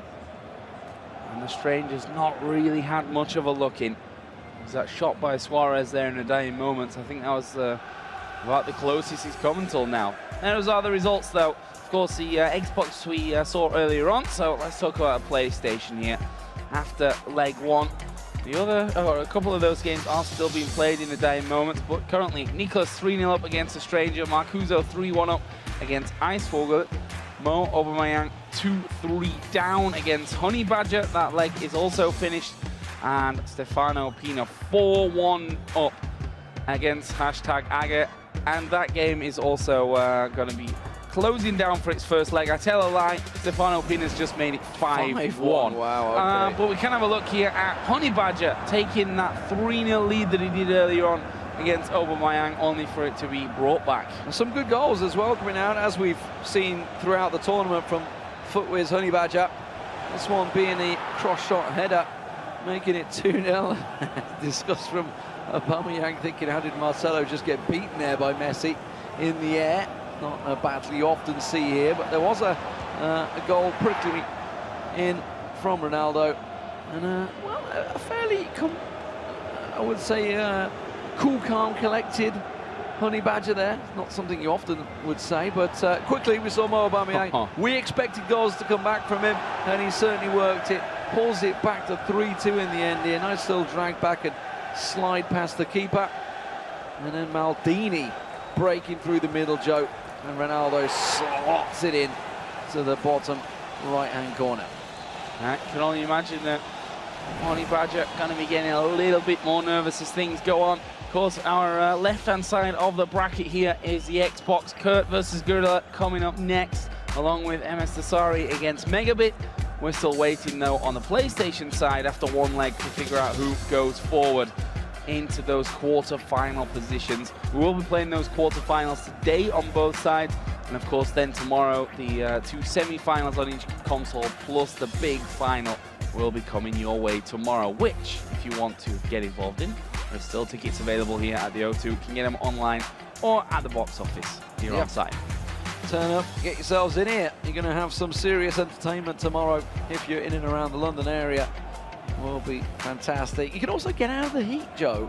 It's pretty warm outside. We've got nice air conditioning in here. Exactly. We're pretty happy. The guys in the pods are pretty happy. Then there's the PlayStation guys, of course. The ones that are leading are happy right now. Maybe not so much Paul Aggie from #5-1 down in his game against Stefano Pina. He's been one of the players to watch, no doubt about it, the Belgian. But right here, the man on your screen, the hot favourite, odds-on favourite to take it all, to take everything. Nicholas leads 3-0 over the Stranger in the first leg. And the Stranger, hopefully, has had a rethink. Because what he's doing now, or what he has been doing, what limited opportunity he's had to do anything, has not worked out for him so far. And we'll see now if he's got a bit of a radical game plan, giving away possession there, which is something you just can't afford to do ordinarily anyway at this stage of a tournament. And against someone as punishing as Nicholas. Coming forward now with Marcelo. Into the box on Ronaldo. He's in a position where if you let him turn, he can shoot and score from that kind of range. You can see Vieira just looking for the man to hit. There it is, it's Suarez. Vieira gets down to it. Managed to keep it in there as well. Yeah, just gets around, holds on. The Stranger, meanwhile, he needs a goal. He needs something early, a bit of a lifeline to give him that small gasp of hope as things get underway.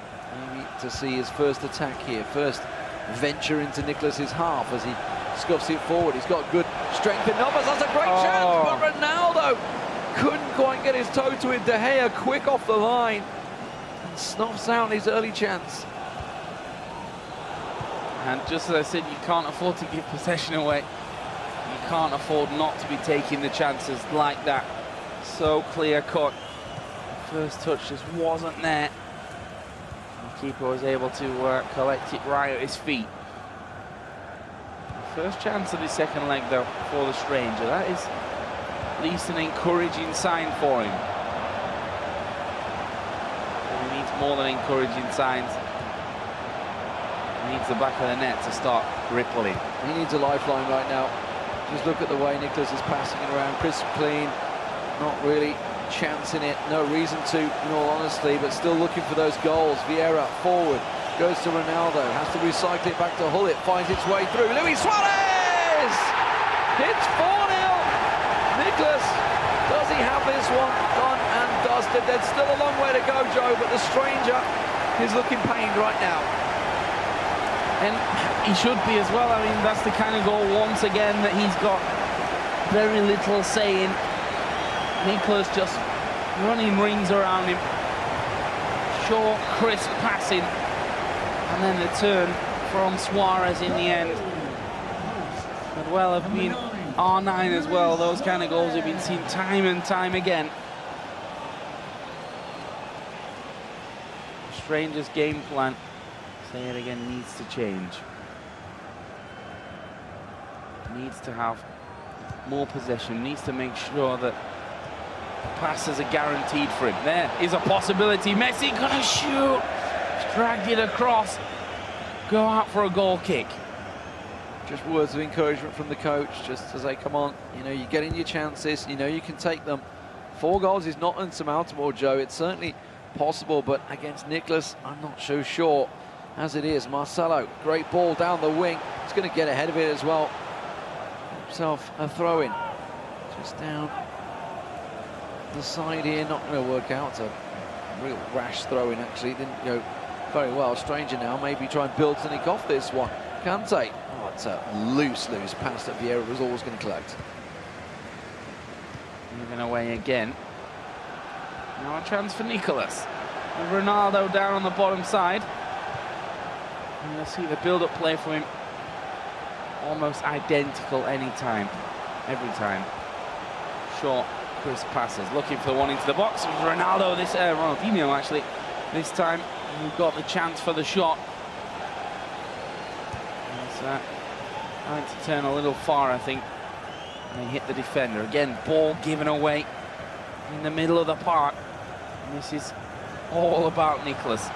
There was that one chance for the stranger in the early stages of this half. But Nicholas, make no mistake, he's dominating this game. He needs to make use of the ball when he gets it. You can see Nicholas is really not in any mood to give the ball away. Did get quickly intercepted by Messi. And now the stranger tries to work something with it. That ball bobbled, but he regains it. May have just got himself a chance, but oh, he just couldn't get a hold of it, could he? Couldn't get control of the ball. Not working out for him. We've finally got a deadlock broken in the other games. Honey Badger from Footwiz has got himself another goal. That puts him in a 4-2 lead in that game. A big shock, I think it's safe to say, over Mo Aubameyang. See if he can hold on to that one. Here are the current live scores. Obviously, Xbox round is finished. PlayStation still going on. All games in the second leg. Dominant performance for Nicholas. Stefano Pina also in a dominant position. Here's Ronaldo going to have the shot, and it's in. Is that the lifeline that the stranger was looking for? He took the long shot on the right foot. He's gone past 2 defenders. Sergio Ramos and Ferdinand getting out of the way. The keeper not able to get close to it. Took a bit of a worldie to score and get himself and break his egg there effectively. Gets himself his first goal. Needs another 3 to tie up and take it to extra time. Of course, extra time and then penalties is certainly a proposition that could take part. Something nobody wants to go into, of course. Was it golden goal? I don't remember. We shuffle between those. Definitely goes extra time, we know that, that's for sure. Valencia back on the run, down the right for Nicholas as he works things forward. Mo Aubameyang gets himself another. You can see the score rolling in 3-4 that game. Now, Honey Badger still holding the lead. Aga also getting himself a goal. 5-2, he's got a long way to go to try and get back into it while Nicholas loses possession. It gives Stranger another chance. Oh, if he could have just wriggled that one past, if I had a 2-on-3 chance. Yeah, Icefogel also pulling one back in that game against Marcuso. And I just watched Honey Badger hit the bar in this game as well, the underside of the bar. It almost looked like it was going to bounce in, but didn't work out for him. And some close games. Some games where the comeback may just happen. The question whether this is really one of them, though. Aside from that goal, clear-cut chances have been few and far between for the stranger. And it looks like we're about to hit that half-time point. Will the stranger get one last pop at it? No, he won't. First half of the second leg is done. And Nicholas is leading this game 4-1 on aggregate. Yeah, much closer, tighter match in the second game. You can see it's what the stranger would have hoped for in the first game. May have finally figured out a way and a method to try and match Nicholas. The question is, Has he left it too late? 45 in-game minutes is all that remains now for him to get 3 goals back. It's a big challenge. We're going to switch games now over to Mo Aubameyang, who is trailing right now, or is he, as he just gets a quick chance against the Honey Badger, the New Zealander, who's currently leading 4 games to 3. Vieira getting a yellow card here. Obviously, pulled back for previous incident. Oh, and what an incident it was as well. Stuck his leg out and took the man all the way with him. Corner swung in. Doesn't find a man. Honey Badger will collect with Messi here on the bottom side. Just taking his time to make sure that he deals with this one properly. No loss of possession. Let's see what the Honey Badger can do. Looking to extend his lead again. Well, the pass not crisp enough. Mo Aubameyang now marching forward. Suarez in the white for Mo Aubameyang, the German, coming from behind. Marcelo, ooh, just a little nudge in the back. Is it enough? The header straight into the hands of De Gea. Needed to try and get it down into the bottom left-hand corner. Couldn't quite get the angle enough. Honey Badger breathes a sigh of relief. Footwear's represented here in the round of 16. It'd be great if they could get through to the quarterfinals. Victor Moses being used along with Rafael Varane. Not too many players using them this year, but it has worked out for Honey Badger. Managed to get himself through in 4th place, and you saw it if you were here earlier on. You saw it in a very, very tense qualification process. Had to not only get the game won in his matchup, had to wait for other matches to be played out to see if the points would swing in his favour, and they did. And now he finds himself up against Mo Aubameyang, who came through top of the table with 15 points, but he's currently trailing 4 games to 3. Another goal going in. Nicholas has taken the lead in that second leg again. Obviously on aggregate up, I believe 6-1 by now, but he's just scored 5-1. Yeah, sorry. But certainly doing the job, doing the business in that game. This one though, we expected a high scoring affair. Since we've switched to it, not been treated with them, but I'm sure they're coming. Well, I mean, 4-3 you could argue is pretty high scoring. Just a quick challenge there. CR7 to get a hold of it. It's going to be held on much longer though. Mo Aubameyang launching it forward. Messi now trying to get it into Ronaldo. Looking at the space. R9's available. Does he even need him? Oh, he nearly managed to dodge and weave, drop the shoulder and work his magic through there, the Honey Badger. Trying to push forward, but not able to beat. Now Mo Aubameyang back on the attack. Ronaldo going to go down the ring. Suarez back through to CR7. Oh, R9's gone offside, and that means he's going to have to recycle it. Pull it back, Joe. Free kick. Yeah, there was a foul in there somewhere. Just clipping his heels a little bit, but we take it short. Son was there. Marcelo got 2 men on him. Does manage to feed it through. Oh, keeper in the right place at the right time there, though. Ends up going out in the end for a throw-in. Meanwhile, Aga has pulled one back in his game against Stefano Pina. He's still got a long way to go, though. Yeah, 7-3 down in that one. Marcuso also 4-2 up in his game. So looking like Marcuso and Pina may well go through. We can see Nicholas also 5-1 up in that matchup against the stranger. So far, this being the tightest game, the one to watch. Mo Aubameyang under pressure from the New Zealander. Not something you'd see in normal world football, New Zealand pressure in Germany, but right here in the eWorld Cup it is absolutely happening. And now Mo Aubameyang is being tested. The ball fed through to the box, but cleared with ease by Honey Badger. Oh, he's made a massive mistake there. Shot comes in and he scored. Oh, and you can see Honey Badger gutted about that one, and rightly so. A flat-out mistake in that scenario.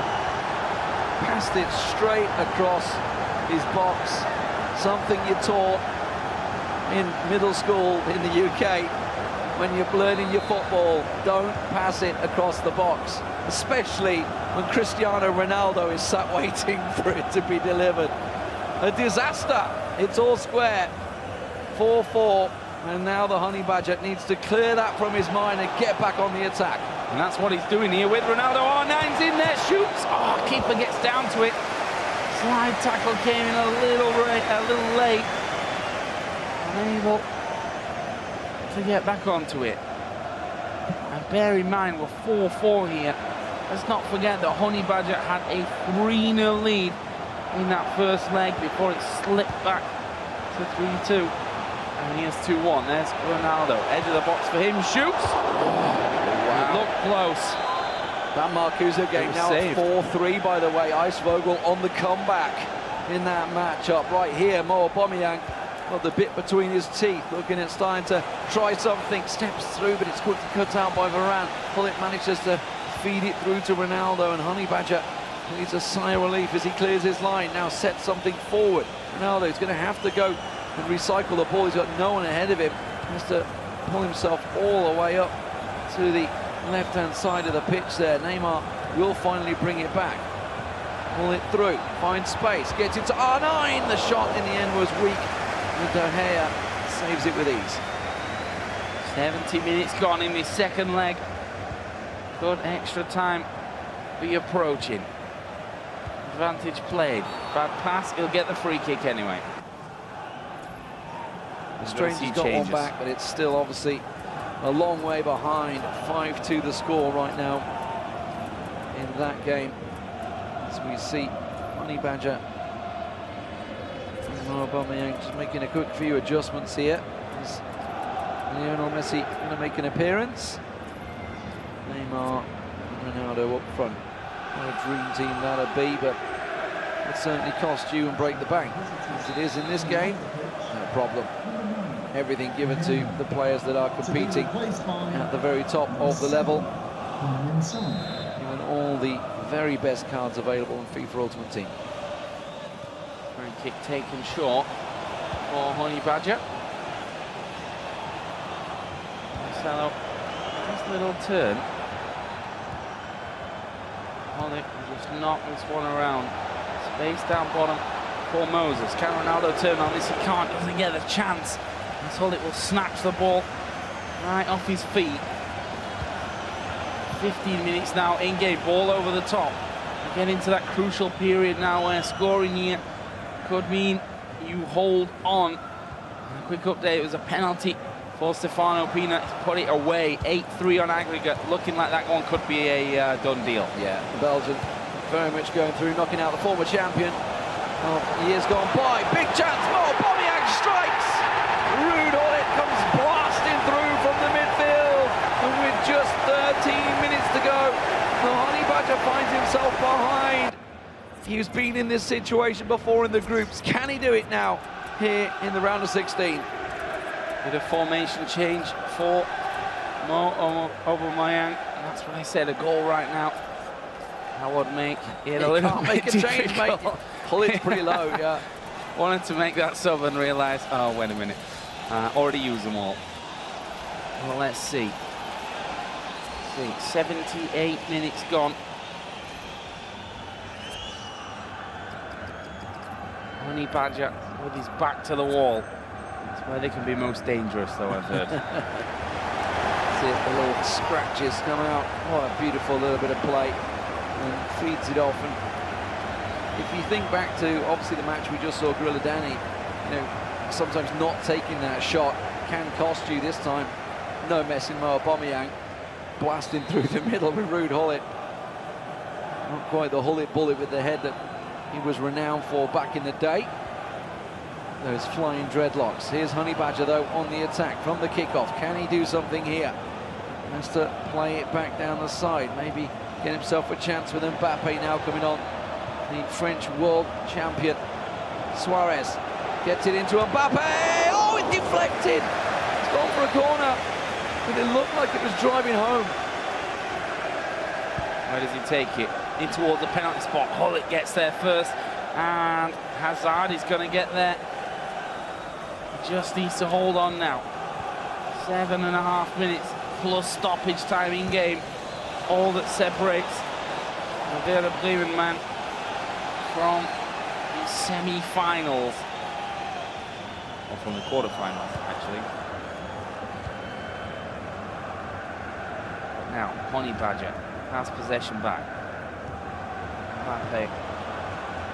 Nice little passing work from Honey Badger.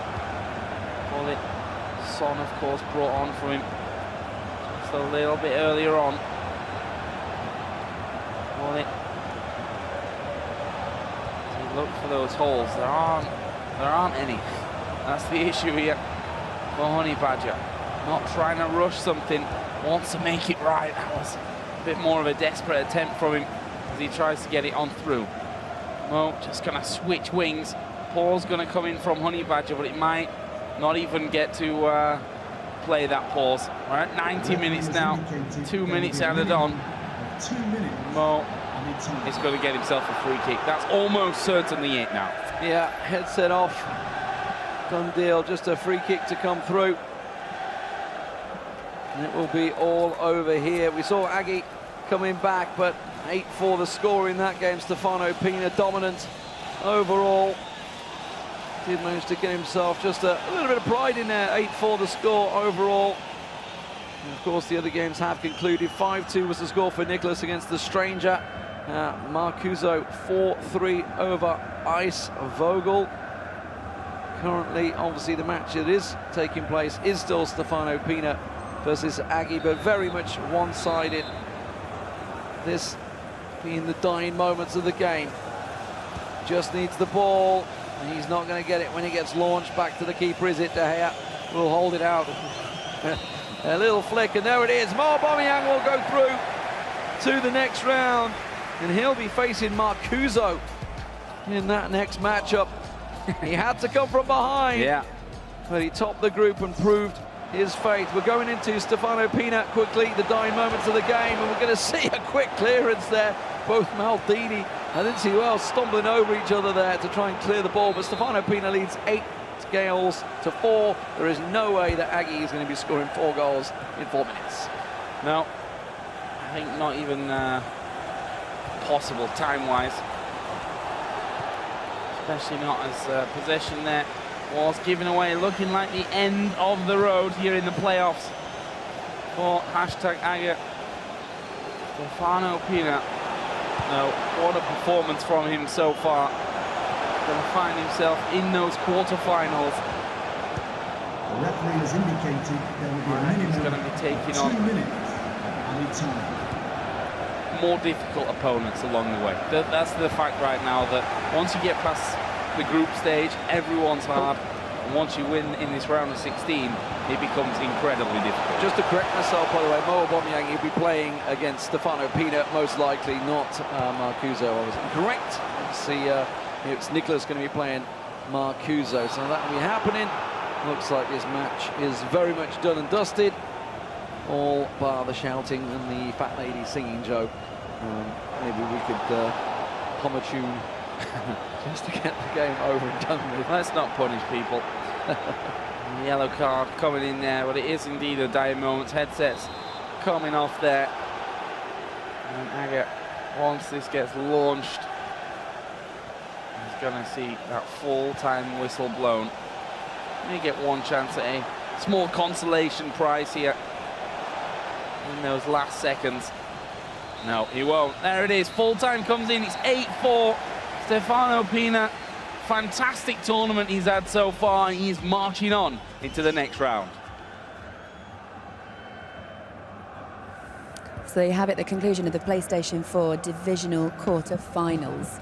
Congratulations to all of our winners this afternoon. Let's just have a quick confirmation of the scores for the games that we've seen. You can see on Xbox earlier on, Kurt won that game 9-7, Gorilla with a win as well, MS Dasari and Megabit progress into the next round. And the PlayStation games that you just saw, Nicholas 5-2 with a win over Stranger, Marcuso 4-3 over Ice Vogel, Mo Aubameyang 5-4 over Honey Badger, who was 3-0 up in the first leg, and Stefano Pina with an 8-4 win over Agger. And this is how they will line up. Kurt plays Gorilla, looking forward to that one. MS Dasari against Megabit. And then on the other side, Nicholas against Marcuso and Mo Aubameyang against Stefano Pina. We'll be back after this quick break. We'll see you in a mo.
We saw Tass there with Gorilla coaching him. Why don't you have one? I don't need one. Like, I don't think, maybe they could have got Jose Mourinho or something for me next time. Someone worthy to be on the same stage as me. He said that last year, if he was in FIWC 2017, there was no way you're lifting that trophy. What do you think about that? I mean, I played him twice at 2 LAN events and I'm 2-0, so what else can I say? Listen, Dosseri Megabit, me and Gorilla, I think that's the 4 best players this year. So it's going to be hard games. But I'm confident in my ability. 2 very confident boys, the game that everybody wanted to see. Now just a confirmation of the round of 16 results on the Xbox in the divisional quarterfinals. Kurt won his game 9-7, Gorilla 3-2, MS Dasari 5-1 and Megabit 5-4. And then the PlayStation games that you just saw there, Nicholas winning 5-2, Marcuso 4-3, Mo Aubameyang 5-4 and Stefano Pina 8-4. So we can have a little look at the draw and how it pans out and who plays who. Kurt plays Gorilla, the game that everybody wanted to see, MS Dasari against Megabit. Those 4 players, Spencer, in their own right, are absolutely incredible. Yeah, certainly. I think we're fair to say that the right 4 have got to that final stage, or the quarterfinal stage, I should say, on the Xbox. And I'm going to put something out there, Laura. I'm going to say Kurt versus Gorilla is the biggest game of the year so far. This is a big match, big personalities. Gorilla, the only person that's won a world championship before, still left in the tournament. Aga was the other one, of course, and he's been knocked out. So, unless Gorilla wins it, there's going to be a new champ. All right, let's have a little look at the quarterfinalists that you saw on the other side of the draw. They've now made their way through to the divisional semi-finals. It's Nicholas against Marcuso, and then Mo Aubameyang against Stefano Pina. How do you see those ones going? Big matches. I mean, Marcuso's done tremendously well, but if he gets past Nicholas, then you've got to give him a chance of winning the whole thing, because that is the hardest pretty much lineup you can get right now going up against Nicholas. And Aubameyang versus Pina, I don't know if I can call that one, to be honest. Oh, really? It's quite tight. Germany versus Belgium. Germany, the only nation with 2 people left, and there's a chance they could both be out pretty soon, or they could both be through, in which case it'd be German domination once again. We're going to hear from a couple of players. They're with Chuboy now.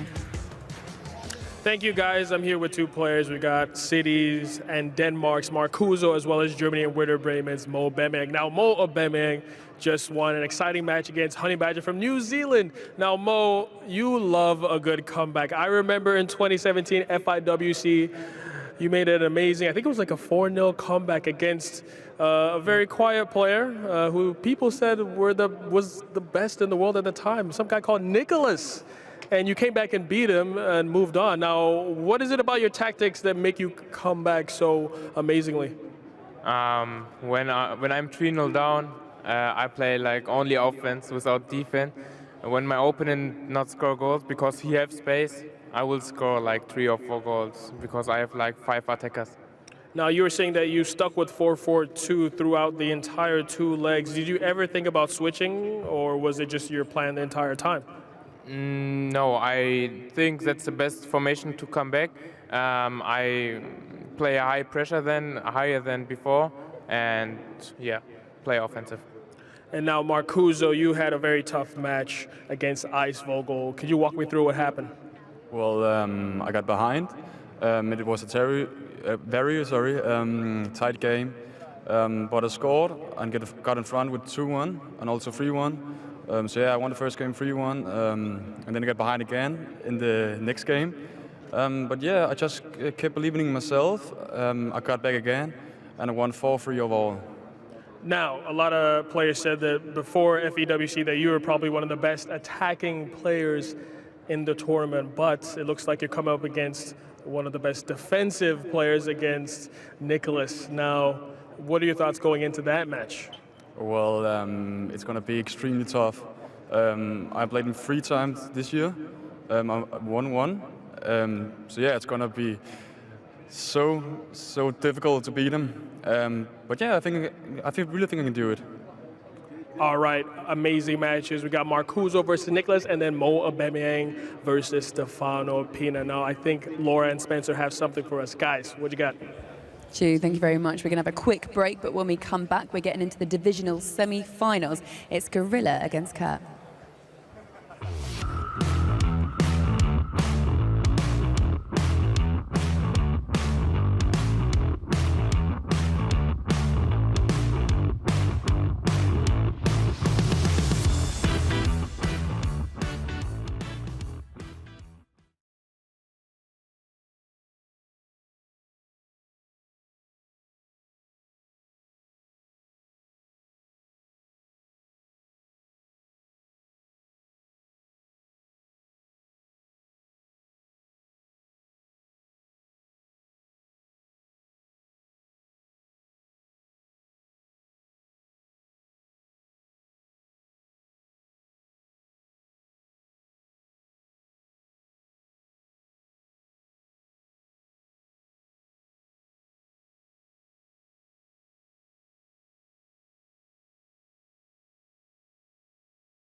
Welcome back to the FIFA eWorld Cup. We now have our final 8. We're going to head into our divisional semi-finals. Frustration, elation, we've had all the emotions under the sun over the past couple of days. By the end of the day, we'll have our final 4. This is how it's looking coming up. A bit later on, the PlayStation divisional semi-finals will be Nicholas against Marcuso, then Mo Aubameyang against Stefano Pina. Then, coming up next, MS Desari against Megabit, and our main featured game, Kurt against Gorilla. Let's hand you over to our commentary team for this one. Thank you very much, Laura. And here we go then. So we've gone down again. We've lost more players, and what a tie this is going to be. Obviously, our gaming focus, Xbox first, then we'll come on to PlayStation a little bit later. But Kurt versus Gorilla. You could say 2 good friends in the FIFA scene, although they were having a bit of banter a little while ago about the trophy, etc. But, you know, they are good friends. I'm sure they've played against each other a number of times this year. Does that come into play? Because, say, if they have played against each other or sparred against each other, surely they're going to know what to expect, kind of thing. Yeah, I think that 100%. You maybe give all your tricks away to your sparring partners coming into it. You saw Kurt coming into the build-up to the tournament, asking on Twitter, pros, Elite 1 players, 4 matches, best of 3 games. So he's got really good practice coming into this, and Gorilla is Gorilla at the end of the day, defending champion. You've got your final 4 players, the best 4 Xbox players in the world throughout the year. Which is crazy to think this is the last event of the year. This is what everyone works towards. This is where all the effort goes to get here. People have dreamed about getting to this stage where all the prize money is. Lovely ball back inside. Remember, it's Kurt in that red strip from left to right. And Gorilla kicking from right to left to kick us off here. Remember, the world champion last year. $200,000 he won. And he's going for it again. Recently joined FaZe, didn't he? Tass behind him. Coached him along the way. And after that Danny game, he turned around and said, that was a tactical one for us. We knew what we wanted to go and achieve in that game, obviously a win, but how to try and break down Danny, what we could try and do, formation-wise, how we could see out the game. Yeah, keep possession for the first opening stages of the game and then start to implement your own game plan onto your opponent. I imagine they've got a similar sort of game plan for Kurt here. Both of these players really good attacking. They love to attack, don't they? Love scoring goals. Can he feed that one? Doesn't want to. He's going to hit with R9.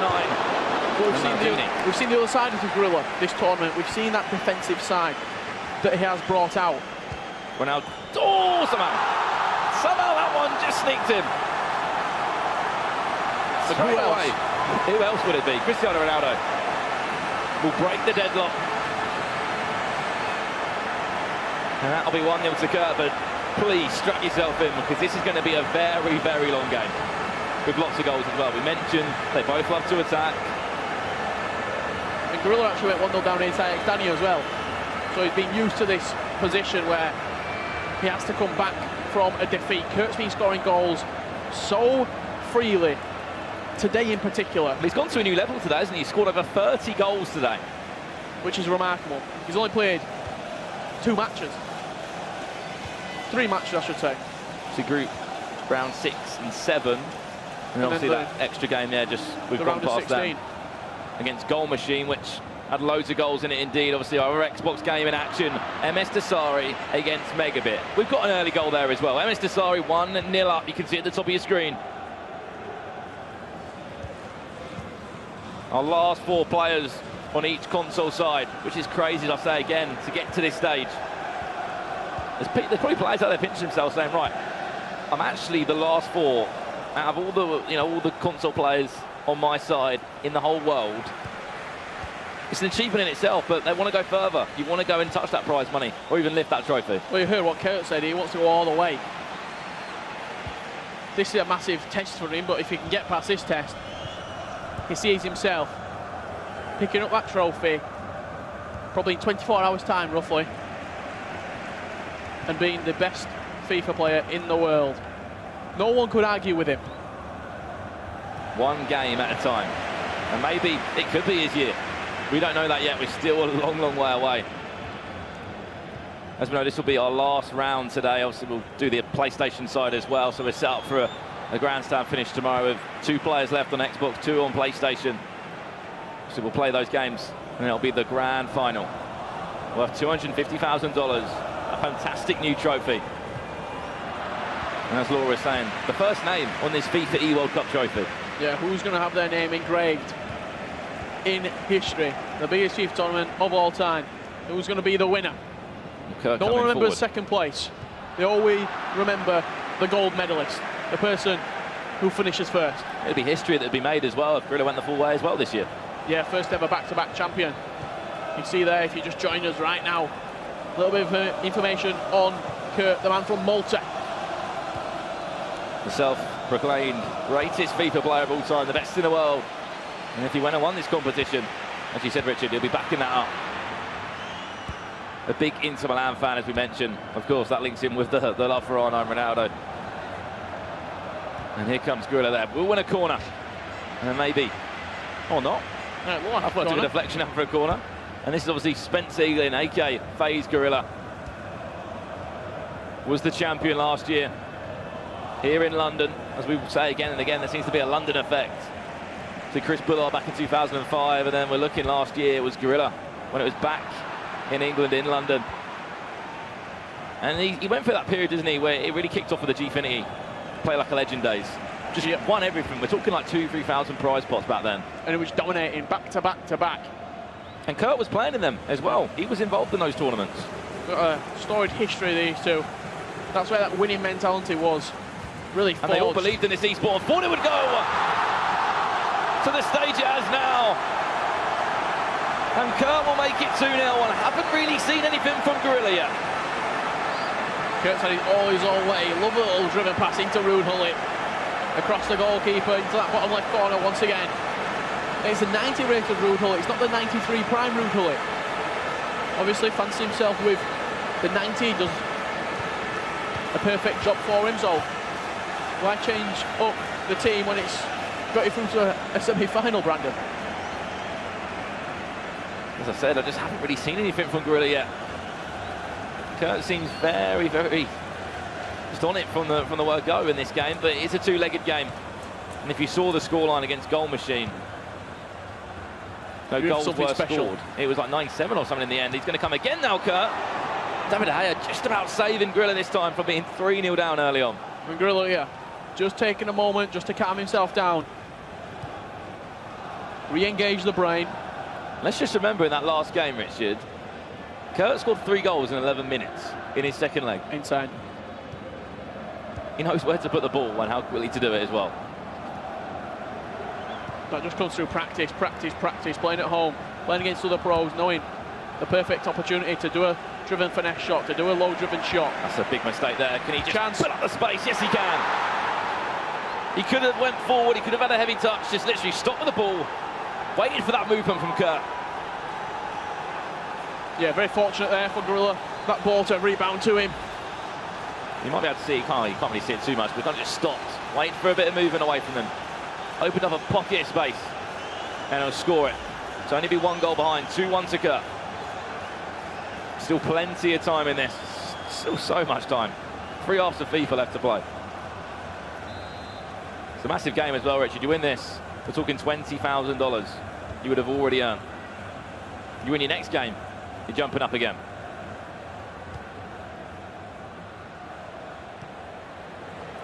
Added time of 2 minutes to come. Malta currently winning, you would say, against the Englishman of Gorilla, but this is still such a tight game. These two would have played before. As we said about the history of these two in competitive FIFA, playing in tournaments that were no way near the prize pot that we're looking at now. Valencia out wide, look for a cross into the box.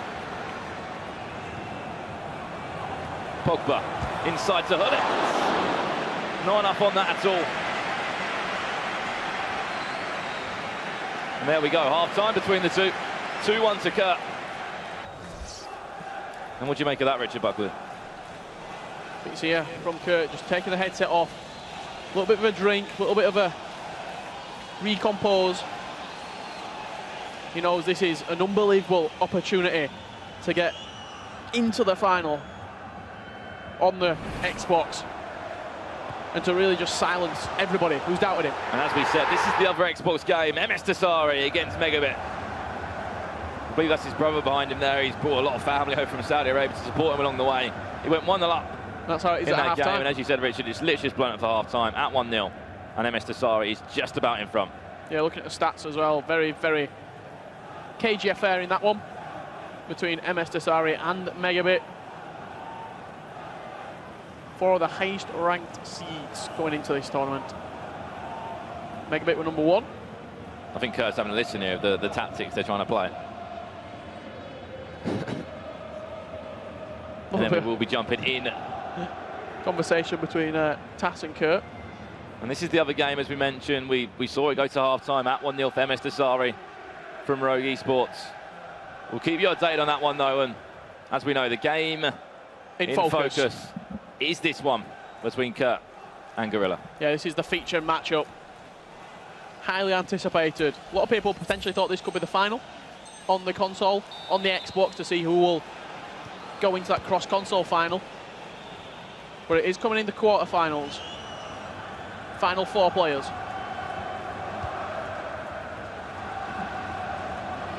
Will there be a goal back or maybe an equaliser for Gorilla? But I really doubt that this game will stay at 2-1 come 90 minutes. Kurt, free agent currently. No coach as well, just said, doesn't really believe in one. Doesn't feel like he needs one. Sure, he'll, if he does win this tournament, or in his opinion, when he wins this tournament, he'll have a lot of people knocking at his door. On the other side of it, Gorilla representing FaZe Clan, one of the biggest esports organisations in the world, and that man sat behind him, FaZe Tass, joined about January time, just before the EA Sports Winter Cup in Barcelona. Still got 2 PlayStation games to play, 4 players left over on that side. Before that, we'll know the last 2 that remain on Xbox. We've got a German, Saudi Arabian, and Englishman, and a Maltese FIFA player available to maybe make it to the last 2. Chance there for Gorilla. We'll win a corner. And what will we see here off the training ground, maybe? Watch Ronaldo there, number 7. He's going short. He wants to pull somebody in short and then whip it into that front post. You can see he's switched on to Ronaldo Would he get the himself. front post flick on? Just not enough on that one. You can see what he's trying to do. And I know Kurt knows exactly what he's trying to do as well. Just controlling Hullet, you can see. Number 17 there against 7. And it comes again. Same idea. Yeah, Hullet's done well there, and Kurt in particular, just to switch on to Hullet. He knows they're good in the 6'3" frame. Can mark Ronaldo. And Megabit has just gone 2-0 up. Sorry, 2-0 down. MS Dasari, sorry. MS Dasari 2-0 up at the top of your screen. Megabit didn't have a great game, first great game against Nicholas Rajek. Left it late to play a lot better in the second leg against his teammate. Won that penalty, as we said, then kind of just went on from there and ensured that he would get through. But MS Dasari, as we mentioned, from Team Rogue, is 2-0 up. And he's another player that didn't start the year fantastically, but when he needs to be playing well near the grand finals, near the playoffs, he was. Manchester, he won it. And ever since then, he has not looked back at all. Kurt will come now and he'll score with the man that he loves, R9 Ronaldo, to restore his lead by 2 goals. Last time we saw Kurt out in action was at the FIFA 18 Champions Cup in Amsterdam, where he went out in the quarterfinals, or final 8 to Ajax Danny. Looks like he's built on that experience now. Really good, mature performance here from Kurt. Defending well, and very clinical in the final third, whether it's with Ronaldo, R9, CR7, or Ruud Gullit. Back to square one, you could say, for Gorilla. Megabit has got himself a goal back in that game. Still needs another one, though, to make it all square. 2-1 down. And this one, Gorilla needs 2 goals. There's still so much time left. And we are speaking of a world champion here from last year. Kurt, though, has played very well indeed. Today, he's just been another level up than we saw yesterday. Yesterday was still impressive. Dropped points against Alexander, was the only game that he didn't maybe play to the level he would have wanted to, but today he's just been scoring goals and hitting new heights. Yeah, he's looked very, very comfortable today. Has Kurt. He's coming again now, though. R9 tries to just spin on the ball, tried to Maybe find a pocket of space to recycle from Hullet to Kante, back to R9 again. Same idea, bit of pocket of space, but finesse. Yeah, very fortunate there for that ball to bounce through to him. He took the shot, got the rebound. Gorilla saying, what can I do about that? There's nothing I can do. We've seen a pause here from Gorilla. Imagine he's going into a 3-4-2-1.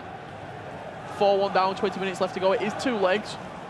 So he doesn't want to throw everything forward and lose 6-7-1 like we saw with Kurt beating people earlier. Megabit, for example, he beat him 11-4.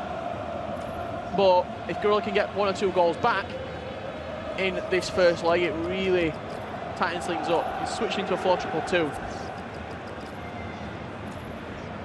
Just to the corner of my screen here, we can see our MS Desari just it went in the end. Offside. Oh, it's offside. Yeah. MS Desari just did one of the, made it look so easy, a fantastic set piece there, but he was offside, still leading 2-1 in that game. You can see at the top of your screen. And I think Kurt's just waiting for Gorilla just to finish his tactics. Whatever he's changing formation. Switching into 4-3-2-1 quite interestingly. Has Gorilla. It's more direct. You've got the left forward, right forward who, if you put a get in behind, stay central, do plays pretty much 3 strikers. So if you can get back into this game. You might have looked at what Goal Machine did against Kurt earlier on when he kept on pegging him back, pegging him back, pegging him back. He was using the 3-4-2-1 also, was Gorilla. Was Goal Machine, I should say. Well, don't get me wrong, I know he's 3 goals behind now, but even a goal, Richard, or something to take into that next game. Big confidence boost. And of course, it doesn't mean that you're having to grab 3 goals back and instead you only need 2. Gorilla, never give up on this man. Modric has been brought on from him as well. Lovely bit of skill from Ronaldo, and it could be a counter-attack again. Try to just interchange there, Ronaldo to Ronaldo. No luck there. And Kurt will be over the moon with his performance so far. Every chance he's had, he's pretty much scored it. He's been solid Look at at the the back space as well. again, Ronaldo through, is he onside? No, he's not. He missed anyway. He was offside as well. Making it seem quite easy to get past this back line. At the same time of that, Gorilla's going to be a little bit more offensive now, as he wants to try and at least get himself a goal back. Ronaldo to Hullet. We'll try and tee up to Modric. We'll probably do one more pass instead. Went for a finesse. Yeah, went to pick it out there. Top bins with Luka Modric. De Gea was equal to it. Playing out from the back. Once again, he's Kurt. Just shows the confidence and the composure that he's playing with right now. Really feeling himself. Of course, these are the last 4 players on this console. We came here with 30 or 16, you could say, on Xbox, 16 on PlayStation. There's 4 left over on PlayStation. There's 4 on Xbox. The Xbox games are underway now. And soon we'll only have 2 players left. Kurt coming forward again. Went for a shot straight away there, Hullet. And Ronaldo actually got in the way, and it was offside.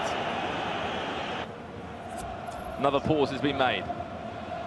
Maybe back to the drawing board for Gorilla to look at another way we can try and get back into this game. Maybe some fresh legs, and it's a bit late on in that game, Richard. I know Megabit's just got himself a red card, 86 minutes on the clock. Still 2-1 to Desari. Hopefully Megabit will just hold on, he'll be thinking. Yeah, we've seen a 4-2-3-1 second variation as well coming out here from Kurt. The 2 CDMs sit in. It's the difference between the 4-2-3-1 and the 4-2-3-1, the second variation. The first variation, you play 3 cams. It's quite attacking. That's what Nicholas plays, what Stranger plays. This variation, it's a little bit further set back.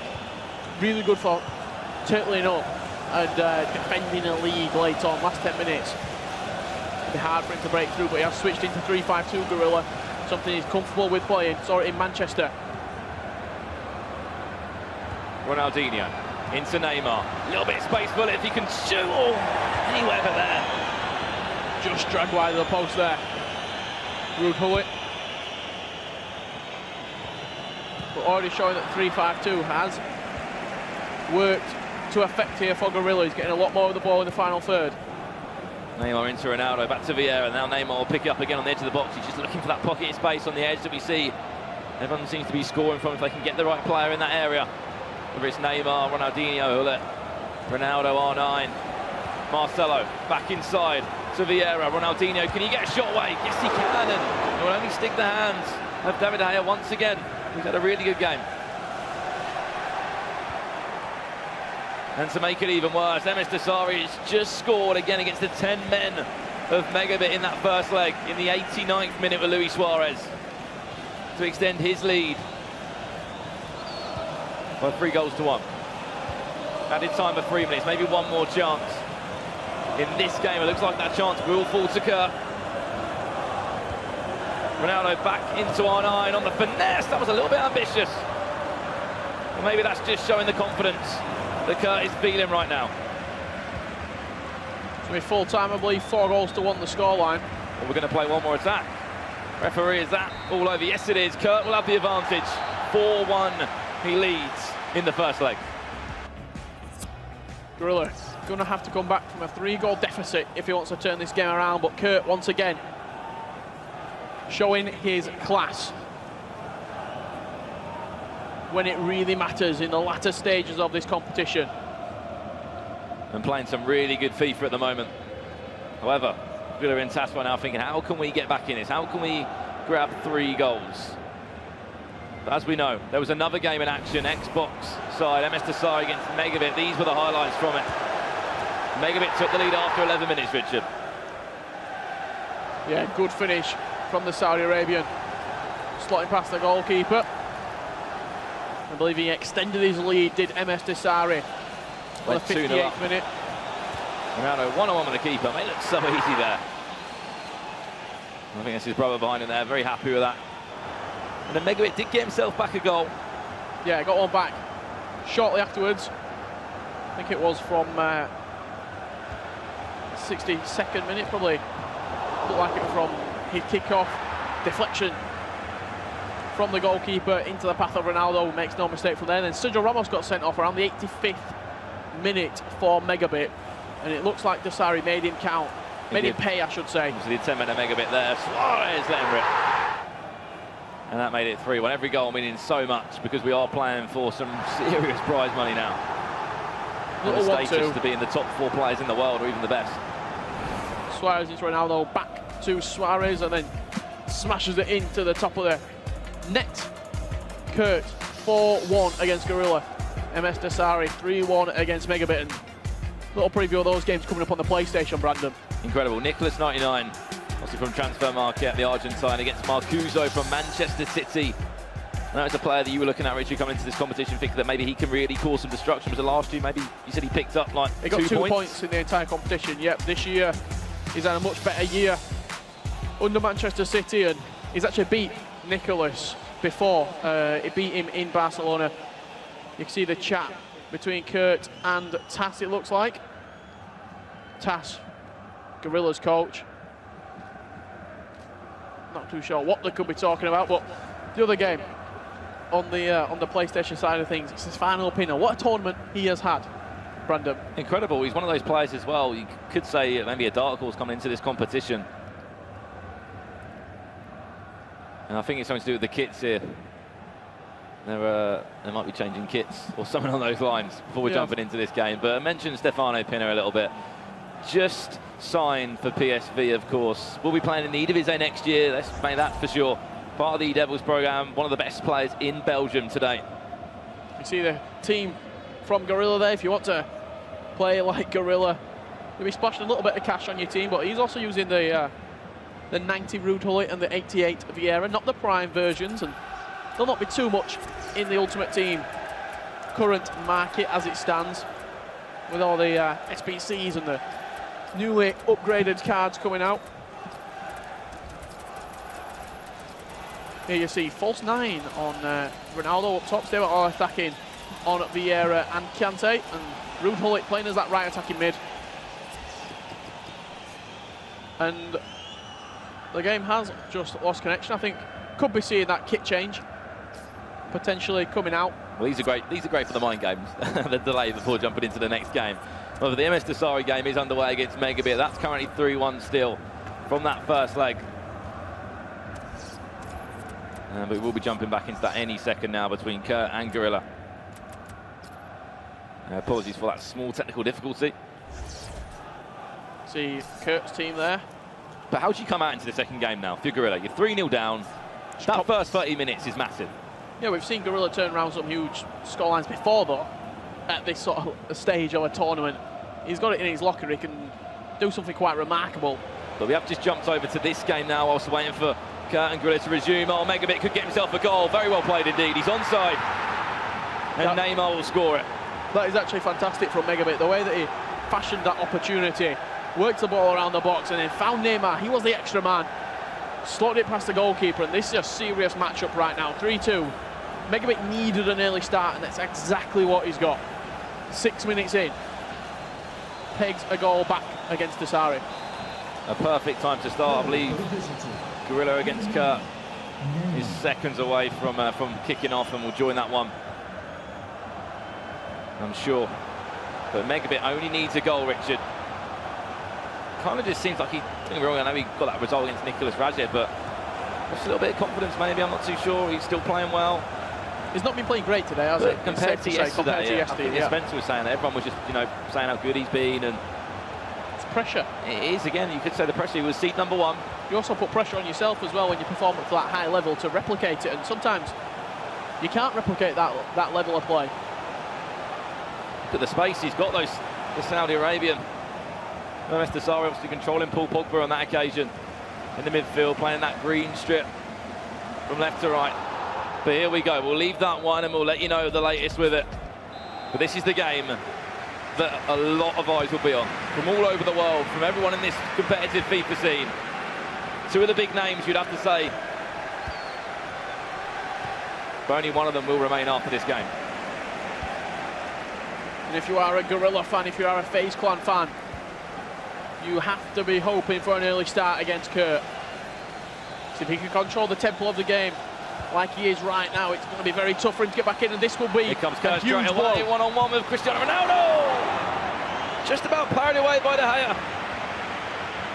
That's a warning sign that early on.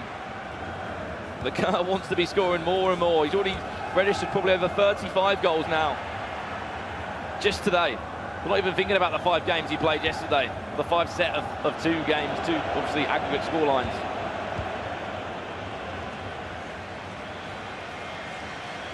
Just at a different level today, Kurt is. He seems to have definitely taken it up a notch. You just cannot write off Gorilla, though. He's had some big results as well against Nicholas Rajek, number 1. And MS Dasari has scored again in that one. 4-2. He's just gone up there. You just seen the scoreboard update at the top of your screen. Okay, on the other hand, 3-goal advantage, and he's looking for more. Neymar now. Just trying to tee up the best attack he can. Ronaldo into Ronaldo. Will look for that R9 again. He's got so much space on the edge of the box. Yeah, what a really good save from David De Gea there. He's got to close him down quicker on the edge of the box, I think. You can't really back off a Kurt because he will take a shot from the edge of the box. These are the opportunities, Richard, now, when numbers are forward. Yes, he's still got 4 players back. Can he outpace him? We'll just look to reuse that instead, though. We said this first 30 minutes is key, at least get a goal. And obviously don't concede one. This could be that chance. Ronaldo, there it is. If he can find Ronaldo again, he just maybe panicked there, or he had to be quick with it, don't get me wrong, rushed it. And if you're supporting Kurt, that's exactly what you want right now. Just to slow the game down and then kill it off, get a couple of goals before half-time, really force Gorilla to come out second half. Look how he's moving that ball around, Kurt. Wow. He's playing unbelievable FIFA right now. You can't take anything away from this man. The way that he's using the ball in the final third, pinging it into his players. Like I've said before, describing Kurt, running out of superlatives to describe his performance today, but it's instinctive. He's not thinking about what he's doing. He's just doing it and reaping the rewards. As we said, you can come down to the O2 Arena tomorrow and watch all the action, the final showdown, the semi-finals, and of course that big grand final. $250,000 up for grabs. And hopefully we'll be seeing you there as Gorilla's coming forward. He needs 3 goals. He needs to get one soon. R9 trying to just get a shot out on his right foot. Trying to shift the ball across. And now look at his R9. Always making those runs off the last man. You can see it now on the pretty much on the byline. Look at the space for Hullet if he wants to go there. Comes inside. Hullet again is testing David De Gea. Could have took maybe an extra touch there, got a little bit closer with Hullet and then gone for the low-driven shot. And he can't keep letting him do this, unfortunately, Grilla, because one of these will go in.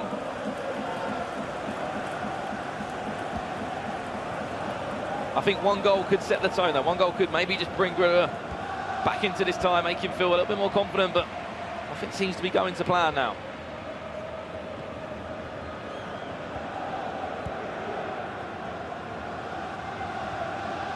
See the run that Hullet is making every single time. Trying to just open up some space. We know he's got a 5-star weak foot if he needs to use it.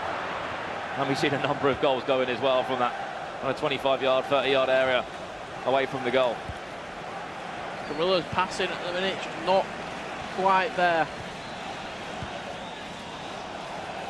Ronaldo, that's a killer ball there into CR7. He just can't latch onto it. Just reminds me a little bit like Ajax Danny, this one in the second game he played against Gorilla, when he just didn't seem at the races in that second game. The first half, he was just poor. Yeah, and Desari has extended his league over the German megabit. 5-2, he now leads. Maybe it's a little bit of nerves or seems unsettled a little bit. Gorilla thinking, oh, there we go, Ramos. Right place, right time, don't get me wrong, a little bit fortunate.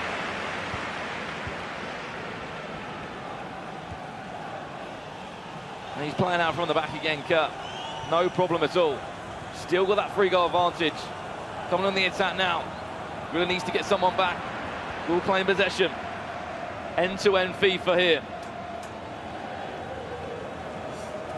This is the last four, as we'll say again and again. MS Desai versus Megabit, the game you can see at the top of your screen there. Megabit is losing that. Needs to get some goals. Grid on the other hand, here we go! He gets a goal! Maybe that could be the spark that brings him to life. Yeah, big goal with Marcelo there. Use the overlap. First time shot across the goalkeeper. Let's see how Kirk can deal with this. A little bit of adversity right now. Turn from R9. 4-2 the scoreline. Not even at half-time yet in this second leg, so there's plenty of FIFA left to be played. The question is now, how will Kurt react? Best thing he can do is go down the other end, get a goal straight away and restore. If he can score directly from this kickoff just before half-time, that would be perfect for Kurt. Give him that 3-goal cushion again, Richard, make him just feel a little bit more comfortable. Alternatively, that goal could be a little bit of a confidence booster for Gorilla, and he could just use that to his advantage. Here comes Kurt though, Kansai. That's obviously playing through to the striker there, Cristiano Ronaldo. We're saying this, it is literally end-to-end FIFA. We'll have an attack, you an attack. We're expecting a really attacking game. Cristiano plays into a half turn. Superb defending from Marcelo, the man who just scored the goal. Get rid of it. Oof. Yeah, just got himself in front of the, in between the man and the ball there, did Marcelo. Great tracking from Kurt. He's just hunting for this ball. He's getting it every single time. Ronaldo to Ronaldo. Tried to play out wide to Neymar in half-time. He knows that was a chance. You can see the reaction. He knows that was a really good chance. He won it high up the pitch. Great high pressing once again from him. And if he'd have got that goal, made it 5-2 before half-time, it'd be a lot more comfortable going into the second half. And he's 45 minutes of FIFA time away from being in the best two Xbox side players, or being in the last 4 of the whole competition. There are millions of people that have tried to get in those gaming seats, in those gaming chairs, in the O2 Arena. Gorilla's got 45 minutes. If not, we will be guaranteed a new world champion.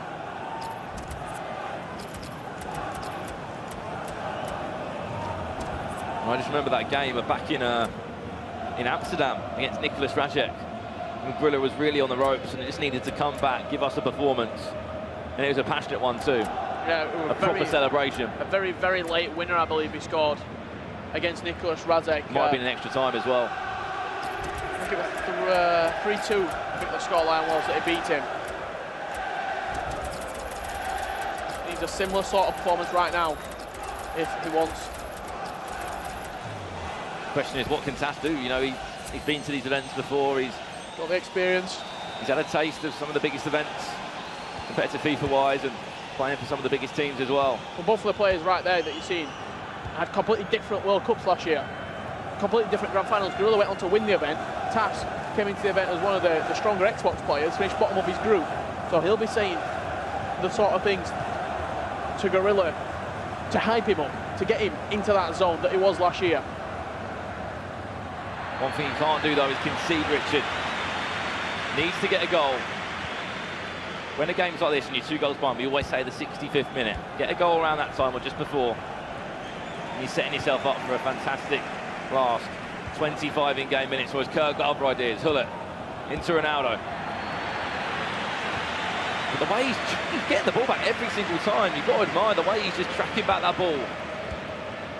It's like the Pep Guardiola rule, like 5 seconds to get the ball back or 3 seconds to to try and chase it down. If you lose it, you've got 3 seconds to get it back. 2-touch football.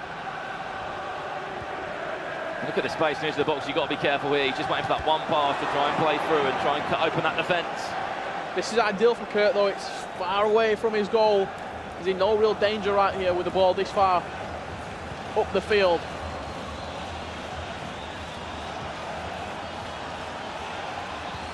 Vieira will play back. And here we go again, another attack, another chance for Gorilla to get himself back in this game. Ronaldo. Neymar just didn't get anything on that. Looks like he's switched into 4-3-2-1, has Gorilla at half-time. And MS Dasari looks like he's pulled away from Megabit. 6-2 now leads. Looking very comfortable, isn't he? The Saudi Arabian at Rogue Esports. And maybe another goal would make Kurt look even more comfortable. 2-0 up at this moment in time. He seems to be so calm and collected. Happy to keep possession, happy to wait for his turn to attack. As we'll say again, the way he's just winning back the ball after losing it. It's been incredible. Look like that, straight away, onto it. Every single loose ball, he's there. One-touch football, 2 if he needs to. And he's really raised his game today. Can't say anything else about it, Brandon. He's just been the better player in every game that he's had so far. He's kept the ball very well. He's took his chances when they come. And he's defended a lot better than he did yesterday. There's going to be a stage, so you can see the pause that has been made by Gorilla, where he's going to have to start chucking people forward. He has to start. This is it. This is it now. Expect a 3-4-2-1 change from Gorilla. I wouldn't be surprised as well if Kurt counteracts that and goes 4-2-3-1, the second variation. This is about being brave, this is about taking a chance. The one change could literally change your life. We bump you up into that higher prize money, would take you into tomorrow for the final showdown. Still have to win another 2-legged game, but if you win that, you go into the console, or the cross-console final, sorry. Megabit has got a goal back. 6-4. 6-4. There's a lot of time left. There's still time though, Rich, isn't there? Just over 30 minutes in that one. A lot of time left in that game. Gorilla has switched into a 3-4-2-1. It's the most attacking formation on the game, pretty much. Throw players forward, and there you see the change that I was speaking about. Into a 4-2-3-1 second variation. He's got Ronaldo getting behind, and then pretty much everybody else will be able to stay back while attacking. Be a quick counter-attack Kurt will be looking for to get in behind as Gorilla's pushing those players forward. We're set for a grandstand finish right now. And if Gorilla gets 2 goals back and this goes to extra time, this could be one of the games of the year. 2 players at the highest level. 2 personalities in this FIFA scene. As I said, there can only be one winner. And maybe the changes he has made could help him, but there's going to be gaps that start appearing now. He's got to be careful. I know he needs to put men forward, but he has to be careful because Kurt will counter-attack, will do it fast. He'll be finding gaps every single time. Happy to recycle the ball, happy to watch that clock slowly go down. Hullet to Ronaldo. One more goal for Kurt, you'd say, would seal the deal. Just that final ball has not been good enough. Offside trap has been played. And he needs to be careful. R9 into CR7. Again, David De Gea. Yeah, to Gorilla's rescue there, really keeping the game alive, you could say. Look for Neymar down that side, Heung-min Son as well, freshly brought off the bench. Can they be the difference that FaZe Gorilla needs with only 15 minutes left on the clock? Needs to show something now, Richard. Otherwise, the world champion from last year will be out of the tournament at the quarter-final stages. So Dito went out in the group, unfortunately for him. He just got the wrong deflection there. He wants to play it to the back post. Did Gorilla. As it's looking at the minute, there's 15 minutes left in there. Got the ball back there in a great area. Ronaldinho into Pogba. No one's locking onto that for him. 15 minutes left in the Dasari Megabit game. 2-goal difference in that game. 2-goal difference in this game. We're going to see high pressure finishers right now. Whoever scores the next goal. Commit there. There's a gap now.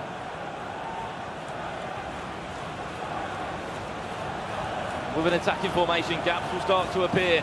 Ronaldo into Vieira, into Cristiano, and David De Gea again. Offside, I believe. And it's offside, and we're getting really close now to full time. Just under 10 minutes. Haven't seen enough yet. Still time. And if he gets this back and we go to extra time, wow. Need a goal soon, though. Waiting for that perfect opportunity there, defending-wise. Kurt's been fantastic. It's just been great, all round. Yeah, Dasari looks like he's killed that game off. 7-4, he now leads against Megabit. It looks like he will be going into the last two with Kurt at the moment. For your Xbox, you could say, final. The console final, there'll still be the cross-console final tomorrow. The big one where all the money is. And that trophy. And time is running out, unfortunately, for your 2017 world champion. Just like England will be back in the final. Keeping it so nice and concise here. Offside track did come out, but I would go on to say it's too little too late for Gorilla. Added time of 2 minutes as well, you can imagine will be upon us. 2 goals in that just really isn't possible, and it looks like Kurt will be going one step further in the history books again. The world champion from last year, unfortunately, will be crashing out in FaZe Gorilla, and you have to applaud these two competitors. Huge names in this FIFA scene, been to so many events this year, and Kurt will be in the last 2 on the Xbox side, and one two-legged game away from being in that grand final. Yeah, you've got to tip your hat to Kurt. He came out, did what he needed to do, defended very well, kept possession when he needed to, and was so clinical in front of goal. He's now going to, looks like he'll be facing MS Dasari in that final. That MS Dasari game has not got long left at all. Just looking at it right now. 9 minutes left, and he's leading 7-4. We're going to switch over to it right now. 7-4 in aggregate to MS Dasari in that green strip. Looks like he's been on it since the word go today. He's in again. Offside trap play by Megabit. Of course, he's being really offensive here. He has to try and go forward and take numbers forward. MS Dasari. Why not score another one? 8-4 now. And the Saudi Arabian is full of confidence. Kurt MS Dasari final on the Xbox. That is how it is looking.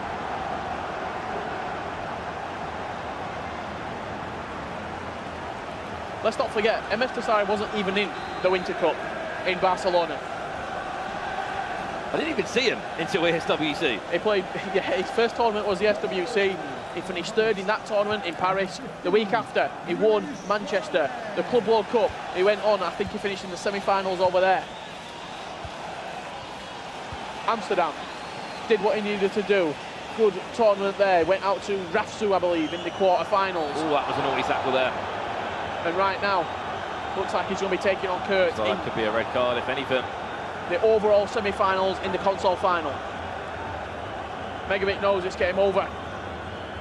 And yeah, it will be. It's not getting any better for Megabit. 2 red cards in 2 games for him. And I know he's got a lot of love back home as well, MS Dasari.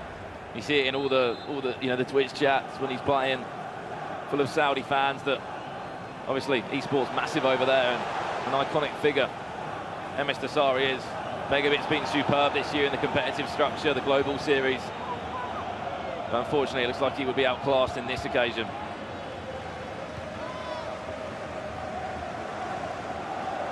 Maybe one more attack, if anything, added time on 3 minutes. Neymar plays back to Ronaldo. And just to slow it down or just give away a free kick. He didn't really need to, there's no worries though. 4 goals will not be happening, ever. In this short amount of time. And that will conclude MS Dasari against Kurt as your last 2 from the Xbox side. Out of the 16 players on Xbox that did come here, the last 2 players will be a Maltese player and of course a Saudi Arabian. We've still got 4 players left on Xbox, on PlayStation, sorry. The Joe and Demon will be taking you through those games. Some massive ties as well. Stefano Pinner involved, Marcuso involved. Nicholas versus Marcuso, what a game that plans to be. Mo Aubameyang against Stefano Pinner. A great game as well. The best of the best, and you're in the best place to watch it with the FIFA World Cup. MS Dasari through again, why not? It's cheeky, but it's got it. A cheeky chip to include. A great game for him. You got the playoff winner right here in Megabit Amsterdam, the Manchester winner in MS Dasari. 9-4 the scoreline. Dasari coming out on top. And seconds away for being in this console final, the Xbox console final against Kurt tomorrow. Commiserations, Megabit. That sets up an unbelievable tie in the semi-final. Huge, huge performance. Megabit knocked out. Dasari versus Kurt coming up. Well, we know. Back over to Laura now. What a final this looks to be. Boys, thank you very much. And final indeed coming up for you. The Xbox divisional finalists and overall semi-finalists are confirmed. You can see there, Kurt beating Gorilla and MS Dasari beating Megabit, booking their place in the overall semi-finals. We'll be talking to the winners after the break. And also, we'll find out who the PS divisional finalists will be. If you're watching on Sky Sports in the UK, you need to switch to the red button at 7 p.m. Quick break now, we'll see you in 5.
Hello, welcome back to the FIFA eWorld Cup. If you're just joining us, you've missed so much.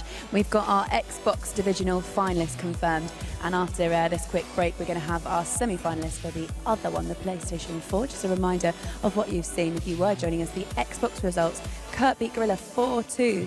So the world champion from last year is out, and whatever happens, we will have a new world champion this year. And then the other winner on the Xbox, MS Desari, beating Megabit 9-4. Now this is how it lines up. You can see who Kurt's beat so far: Goal Machine, Gorilla, and then meeting MS Desari in the semi-final overall and the divisional final. Now I'm happy to say he is alongside myself and Spencer. Kurt, congratulations first of all. Thank you. This is what you wanted. You've made it so far in the competition already. How are you feeling? I feel amazing right now. You know, this was my objective from the start, to get into the final day. Only 2 left on Xbox. Let's get it.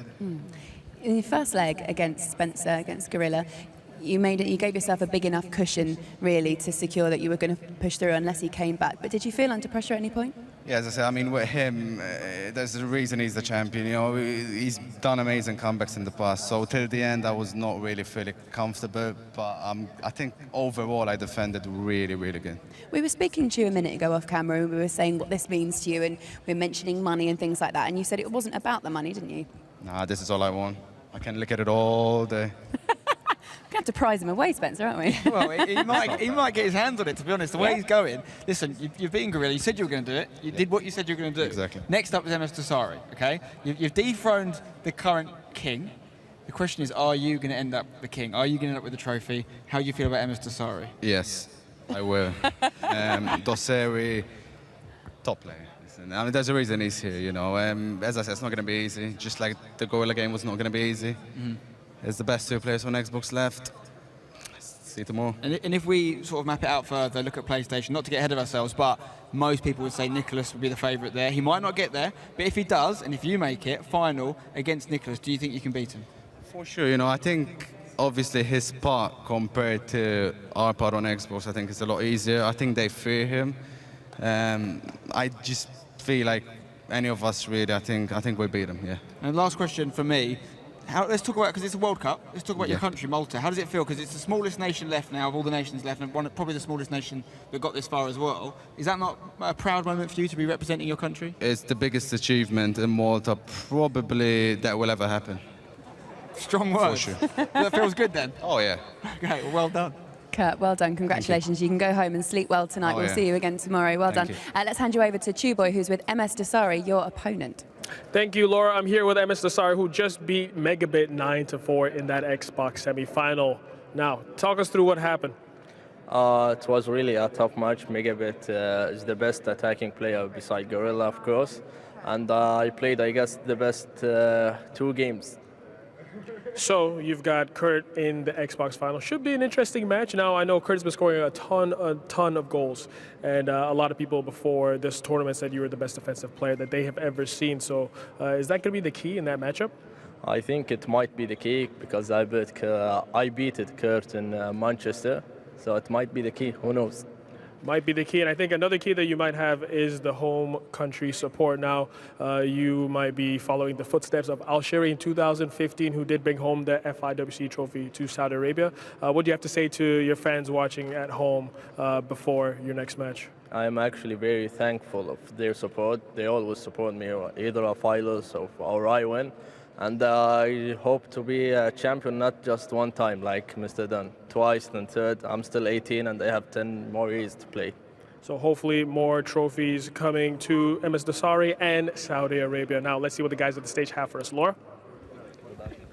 What was lovely, Spencer, was when we were finishing watching off the end of that game, when he knew he was going through, you could just see the smile. He couldn't stop the smile from spreading across his face.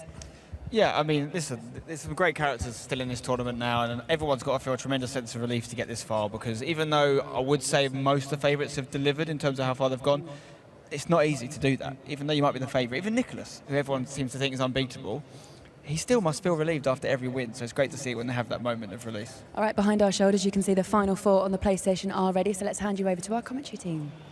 Thank you very much, Laura, Spencer, Chu, and all players. Looking like a juicy console final for the Xbox. The question is, who's going to be joining them, Joe?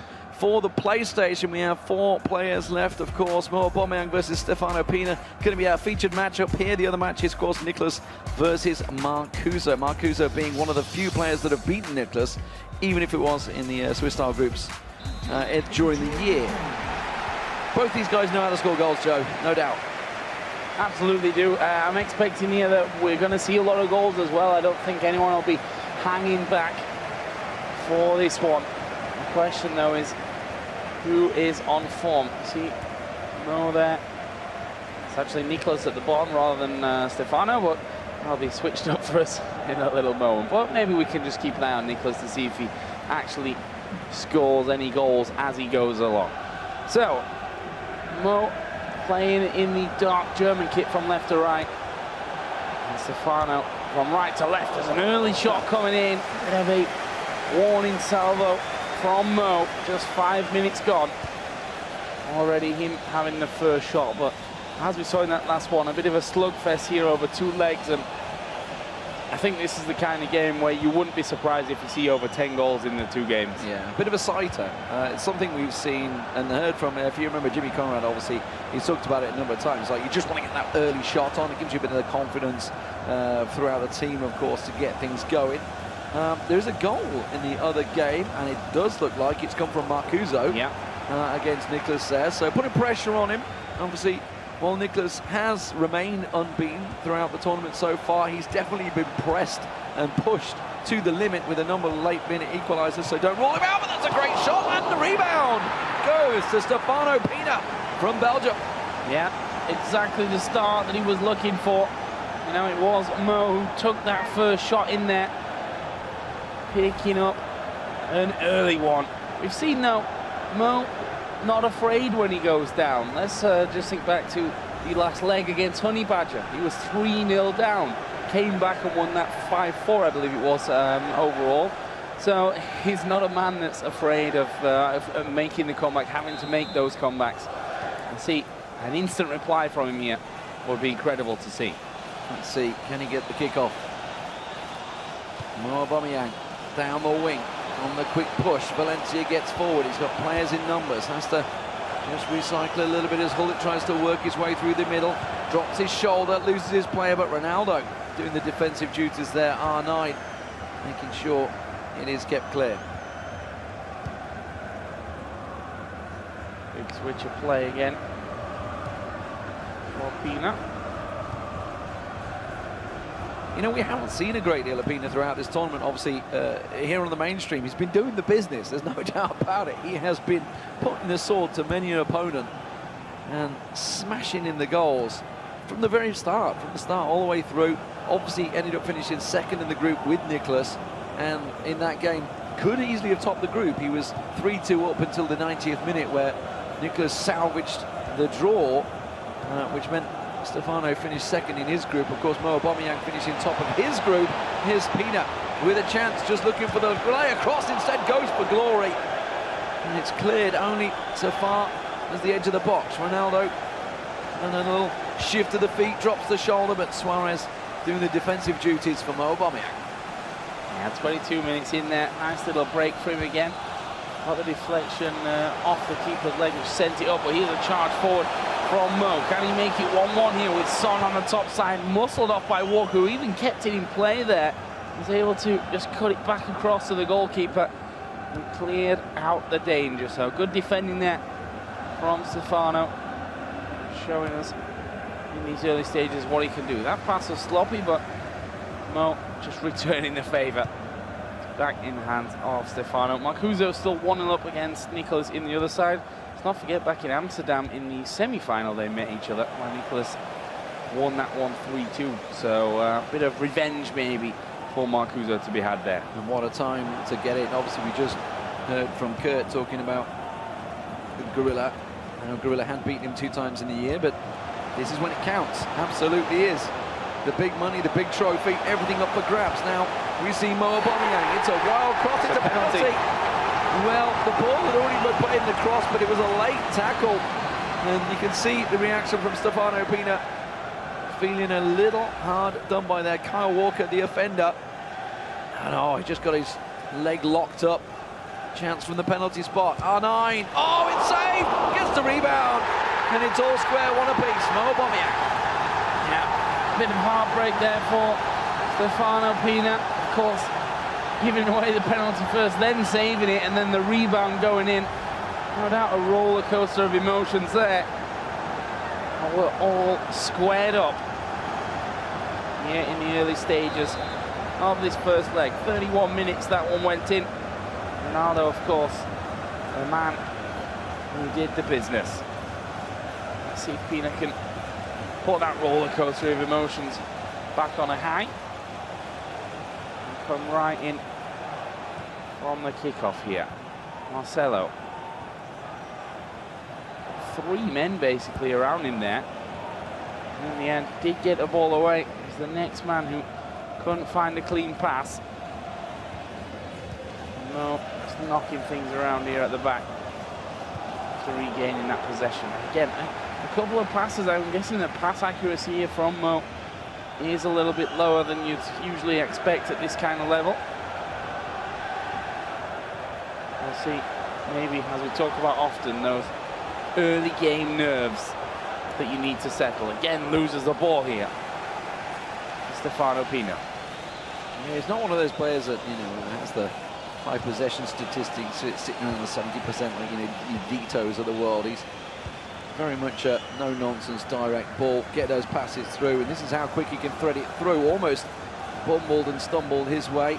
Back to him, that's a risky chip out there from Stefano Pina, but gets away with it. That's some pretty ballsy play here in the quarterfinals to pull off a move like that. Obviously proving just the confidence that the Belgian has here. Obviously performing very well in the World Cup. Now here on the electronic stage in the O2. Belgium, could he be the first man to get through and really represent Belgium in the console finals against either Marcuso or Nicholas? A long way to go, still two-legged affair. And at the moment it remains all square, one apiece. Tense affair, as you'd expect at this stage of the tournament. Top 8 in the world. Both of these players can say, of course, top 4 on the PlayStation. Here we go, pull it, edge of the box, in towards Neymar. Tries to get past a couple, I think.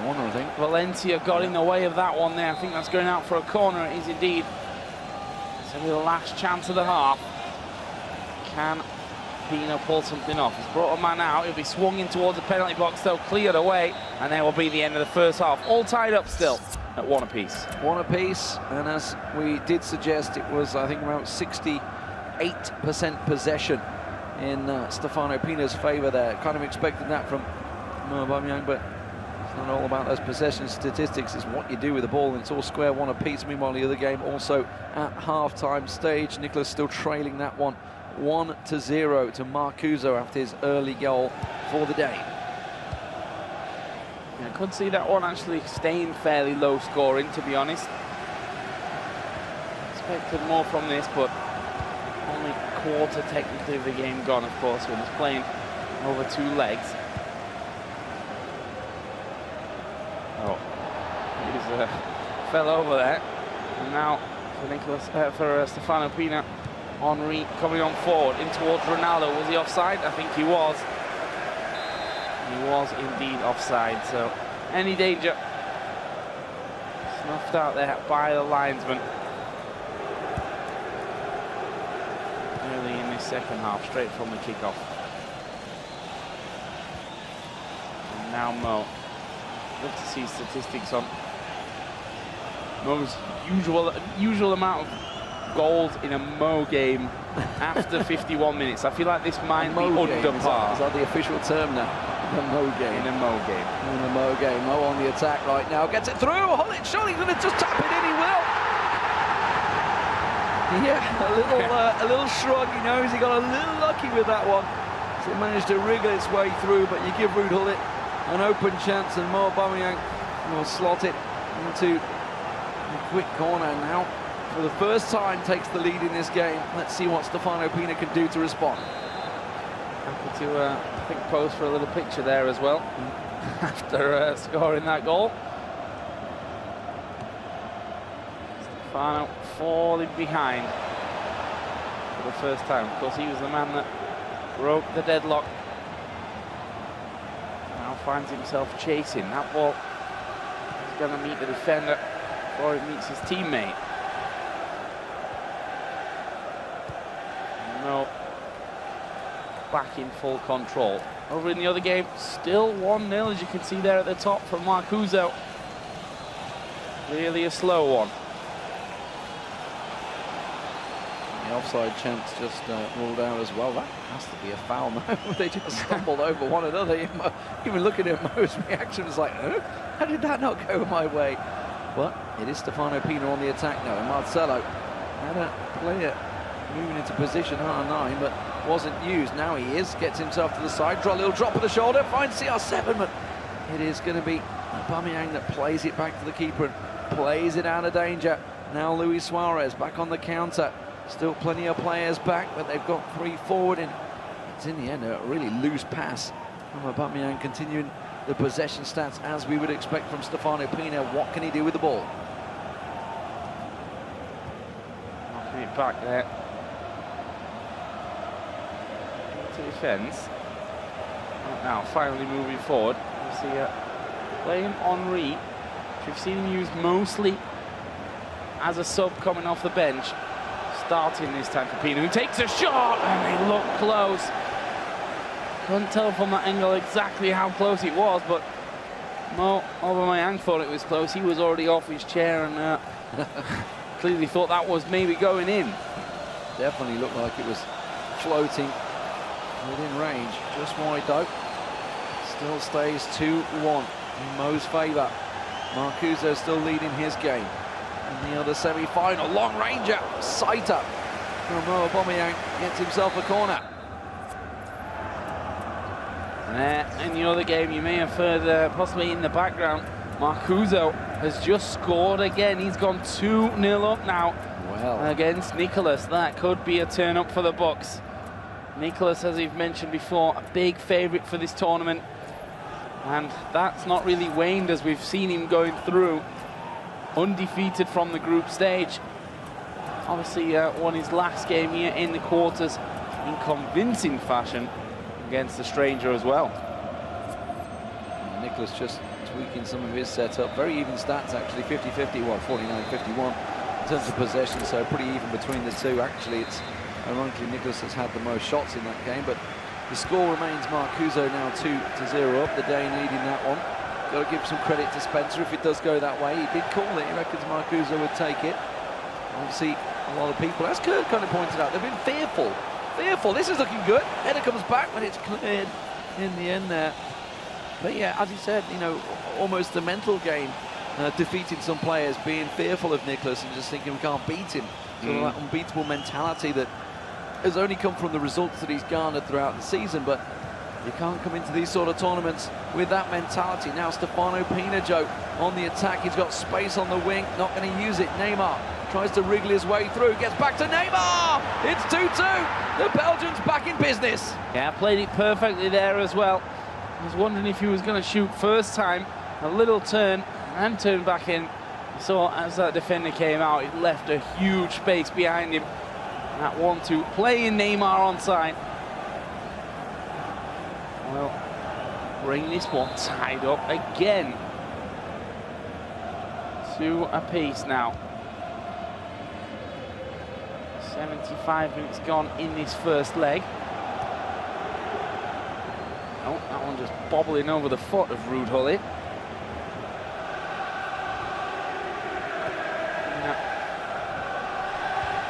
Able to try and mount an attack to regain that lead that he had first of all. Sorry guys, I'm watching. I had an eye left eye on the other game, and Nicholas, I don't know how he just missed. I've got to be honest, uncharacteristic miss, and it was almost an open chance, and just dragged it completely wide. Meanwhile, a massive shot from Stefano Pina goes out for the corner. Now let's see if he can try and draw it. Went for the short one, kind of pulled players out of position, and Well, put himself in pressure. Yeah, he's going to have to play it back to the halfway line now. Marcelo buys himself a little time to Kyle Walker. Back down the wing. Still tries to recycle it through. Big Patrick Vieira can't get muscled off the ball with ease. Has to try and drop the shoulder. Gets it to R9. Back in again. R9's offside. Neymar has to buy some time for Stefano Pina as he continues to work the ball around the box, but unable to break his way through and get himself a lead. There's a chance, but it's deflected. Is he going to get the rebound? Oh, it's come off the post, and it should be cleared now. It's a little messy, but Aubameyang will clear. Well. Hitting the post. Wasn't sure he would even go for the strike from there, but thought the angle was doable. He wasn't far wrong. And just a couple of minutes to go. Can Aubameyang have another attempt here? Tries the through ball. There's an offside in there. That means a free kick for Stefano Pina.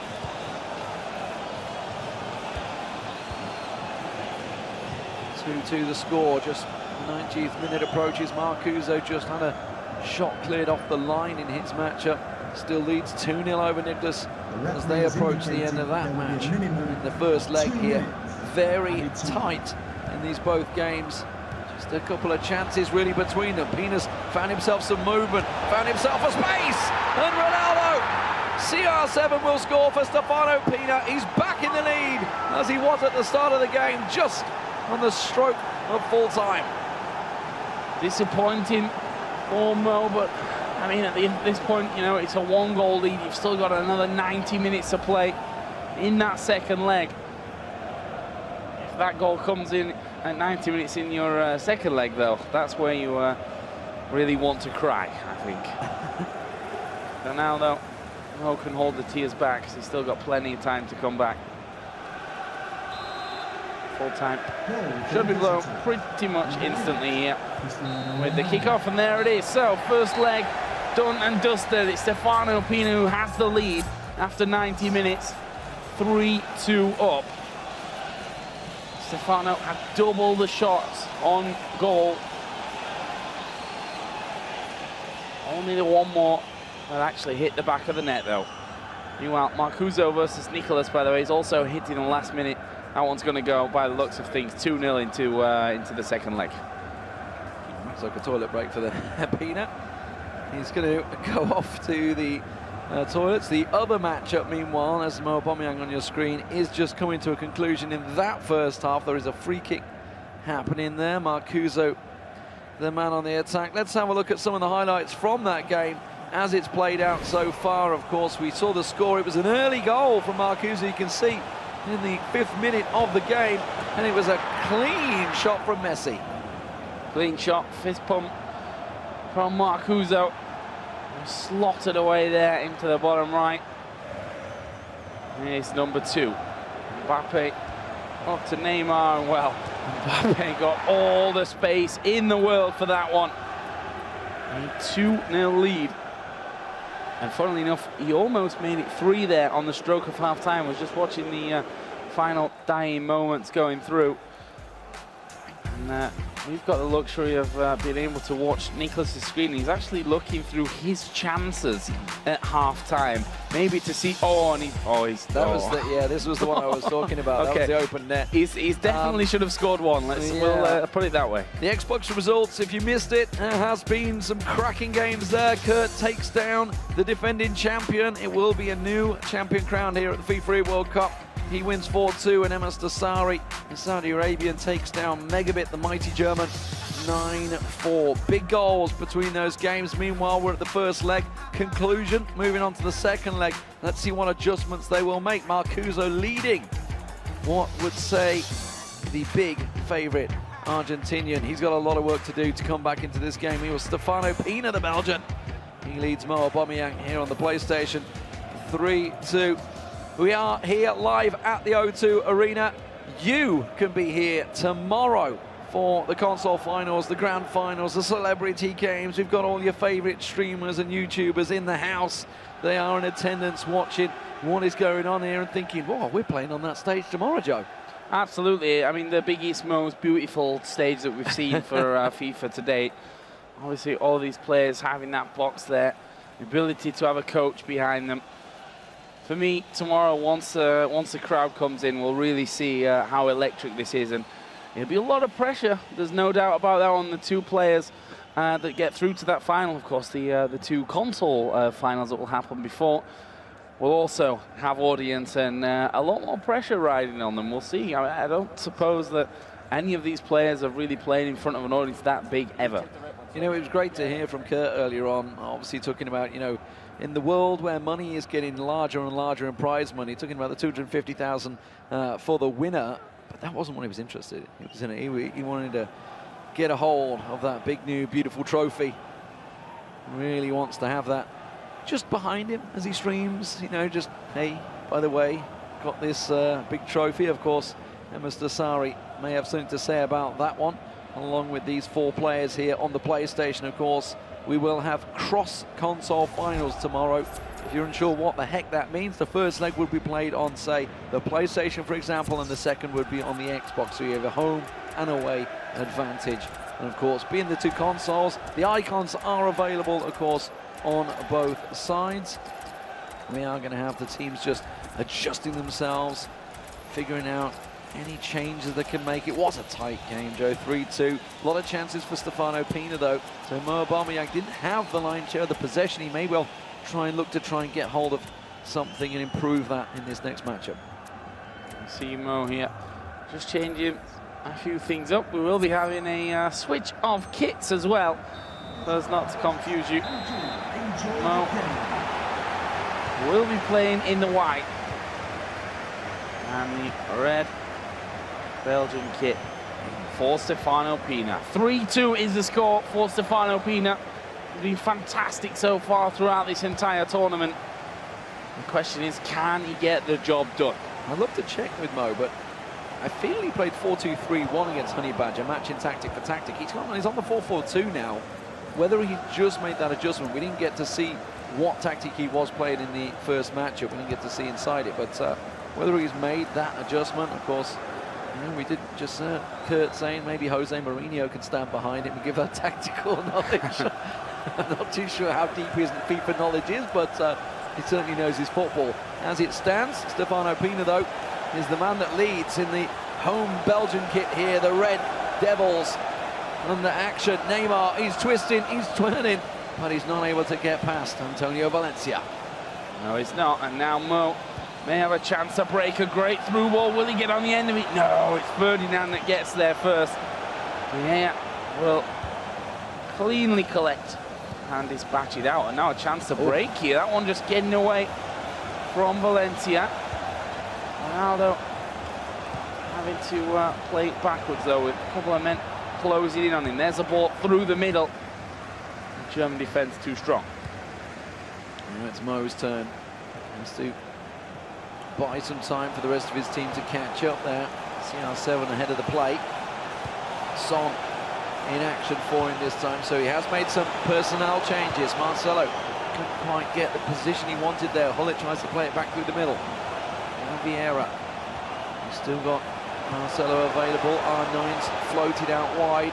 Meanwhile, back down on the right wing, we see Kyle Walker getting forward on the overlap. Son gets it to Suarez, goes for the long ranger! Wow. Oh my word! He's right back in it, 3-3 in aggregate. Brilliant shot there from Mo. Little bit of a turn, and at that point he's just decided, you know what, I can score from here. Keeper not able to get close. A shake of the head from Stefano Pina. And it's Luis Suarez that brings Mo Aubameyang back into the game. Can he hold on for long, though? We said that we thought this one was going to be fairly high scoring. We've seen 6 already, and it's been back and forth in the true sense of the word.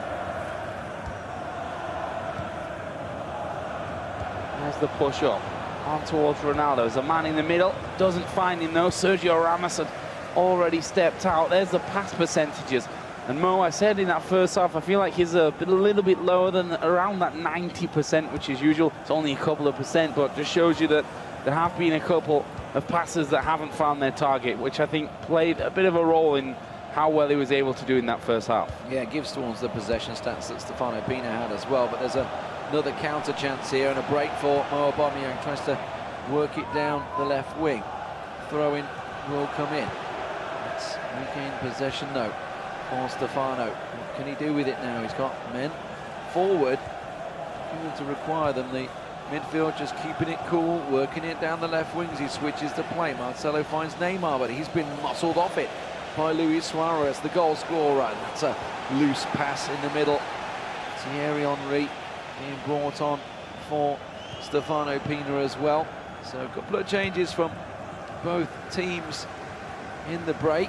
The other match still remains, and it's deadlocked 2-0 to Marcuso. That game 25 minutes gone, pretty much alongside this one.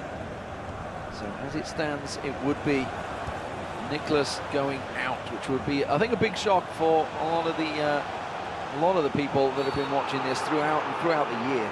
Turn up for the Bucks indeed. I think Nicholas has been on paper the most successful so far. As we said, odds-on favourite for this tournament.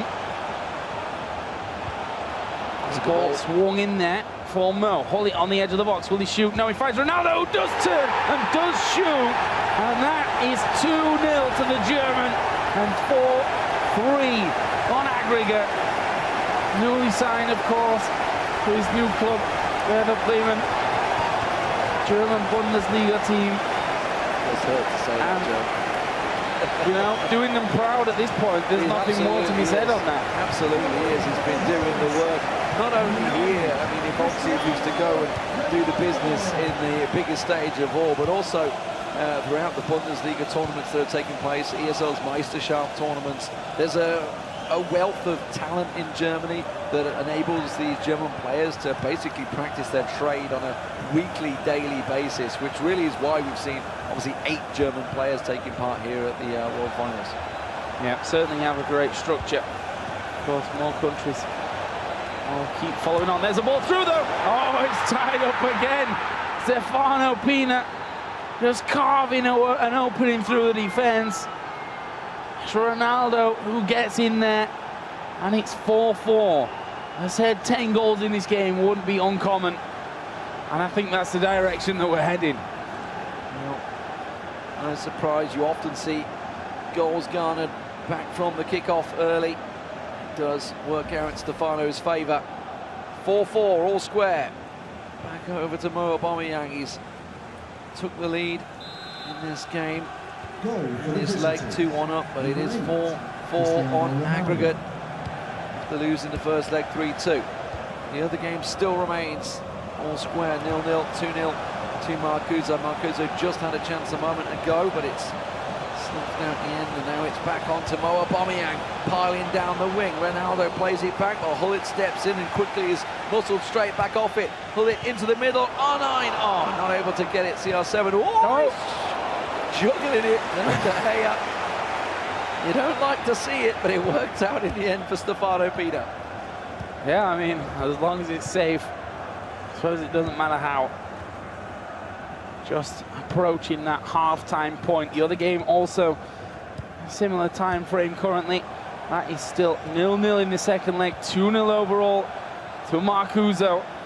And a chance just missed in that one for Nicholas. Another one just inches past the post. He really has had a few chances to get himself back in that game. There's a number of times he's just dragged it wide, and it must be frustrating for Nicholas. But here in this matchup, all square, 4-4. Mo Aubameyang pouring the pressure back onto Stefano Pina. The referee has Big indicated Belgian there will be a minimum coming through and 2 minutes added time. maybe trying to match his country's glory this year in the greatest ever World Cup finish. This could be the greatest ever eWorld Cup finish for him. If he can get a goal here, it's looking good. Oh, he's there! Stefano Pina takes the lead. 5-4 on aggregate. Cool as you like. And a little laugh from Mo. Again on a stroke of half-time. A goal going in. And an easy finish for him in the end once he got there. And now Mo finds himself behind again, having to chase. Half-time whistle has already gone in the Nicholas versus Marcuso game. Scoreline unchanged there, and there is half-time here as well. 5-4. Looking at the look at that.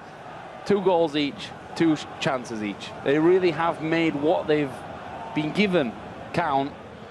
Question is who gets more chances and who puts them away by the end of the game. Yeah, it's often what we see here at the top pro level.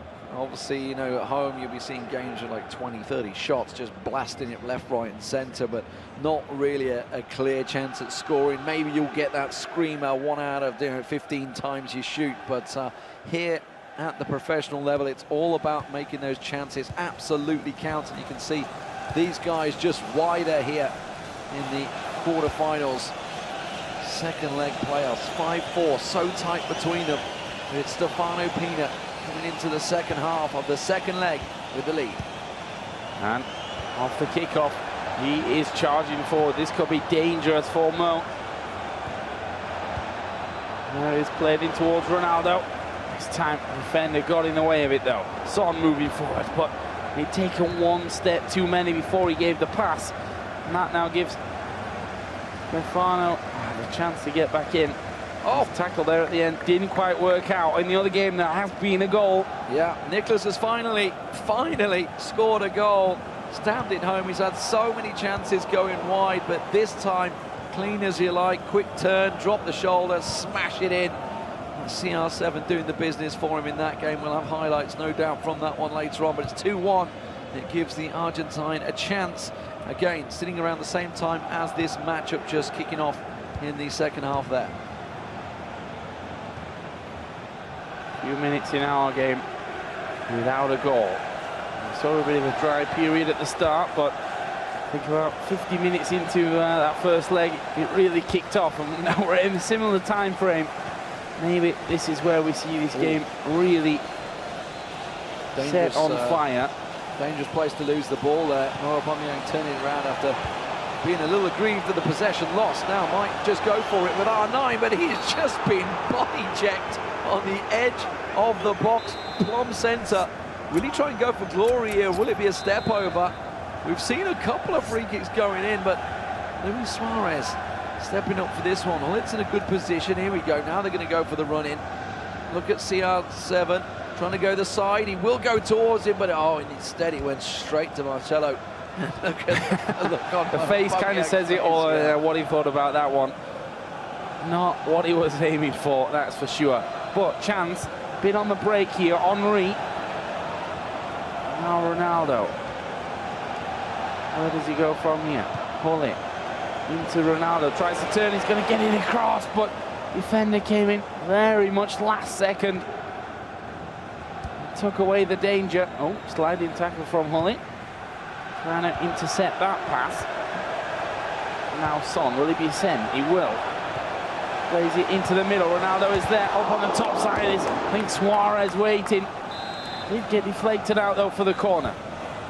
The other game has just gone all square. Nicholas has brought it back 2-2. Look at the header from Aubameyang. Oh, it's in. We're all square here. 5-5. Son plucks it in, and he's just kind of barged off it by Sergio Ramos, forced to head into the corner almost there. And well, both games now tie games, 5-5 and 2-2. You just can't put a piece of paper between these games and separate them. We have 25 minutes left in both matches. I can tell you the other game, by the way, Nicholas, he's had 8 shots, 0 response from Marcuso. It's all been Nicholas in game number 2. Which is how we've kind of come to know him, right? This is how he's played mostly all tournament. Not really giving his opponent any chance to be involved in the game. In our featured match, though, one can only guess which way this will really go. 5-all. The 10 goals that I thought we would see already there. The question is how many more come and in which direction. Kickoff for Stefano Pina. Salah being brought on there as well. And Hazard. And Mbappe. Really utilising substitutes at this point. Extra time and penalties, of course, await a drawn game. No away goals advantage here in the aggregate score. Ronaldo going forward. He's going to step inside. Surely plays it off. He does. Keeper comes out though. And you'd almost bet your house there on Ronaldo to put that one away. Great reactions though from Mo to bring the keeper close enough to stop that one from happening. That was a chance and a half for Stefano Pina. Now it's Mo on the edge of the box. Took the shot, hit the defender. Now going to have himself a corner, which he will send one man running towards him, but it's going to be played in straight towards the penalty spot. Couldn't get a proper header on that one though. And now Stefano Pina. Do you want to slow the game down at this point? I'm not sure that he does. He wants to be scoring more. 73 minutes gone in the other game. Just keep you updated there. As you can see in the top right, it is still 2-2. Nothing more happened there yet. Yeah, that game on the 73rd minute as well, so just slightly behind this one. Waiting to see any deciding goals. Still plenty of time. That's a rebound. Surely he's going to get it in. He will. Stefano Pina strikes again. It's 6-5. The deadlock broken. A shy grin from Mo Aubameyang. He's got 13 minutes to get himself back in the game. Yep, and you can see he's going to change that. Pressure, aggression, speed, everything being pumped up 10%, 15%. Looks like there may be some changes as well. Messi coming in. Put Vieira into that centre-back position. He knows that he needs an equaliser. Not a lot of time. Looks like Stefano and his coach is having a little bit of a chat now about how they're going to make this work for them. They get back underway.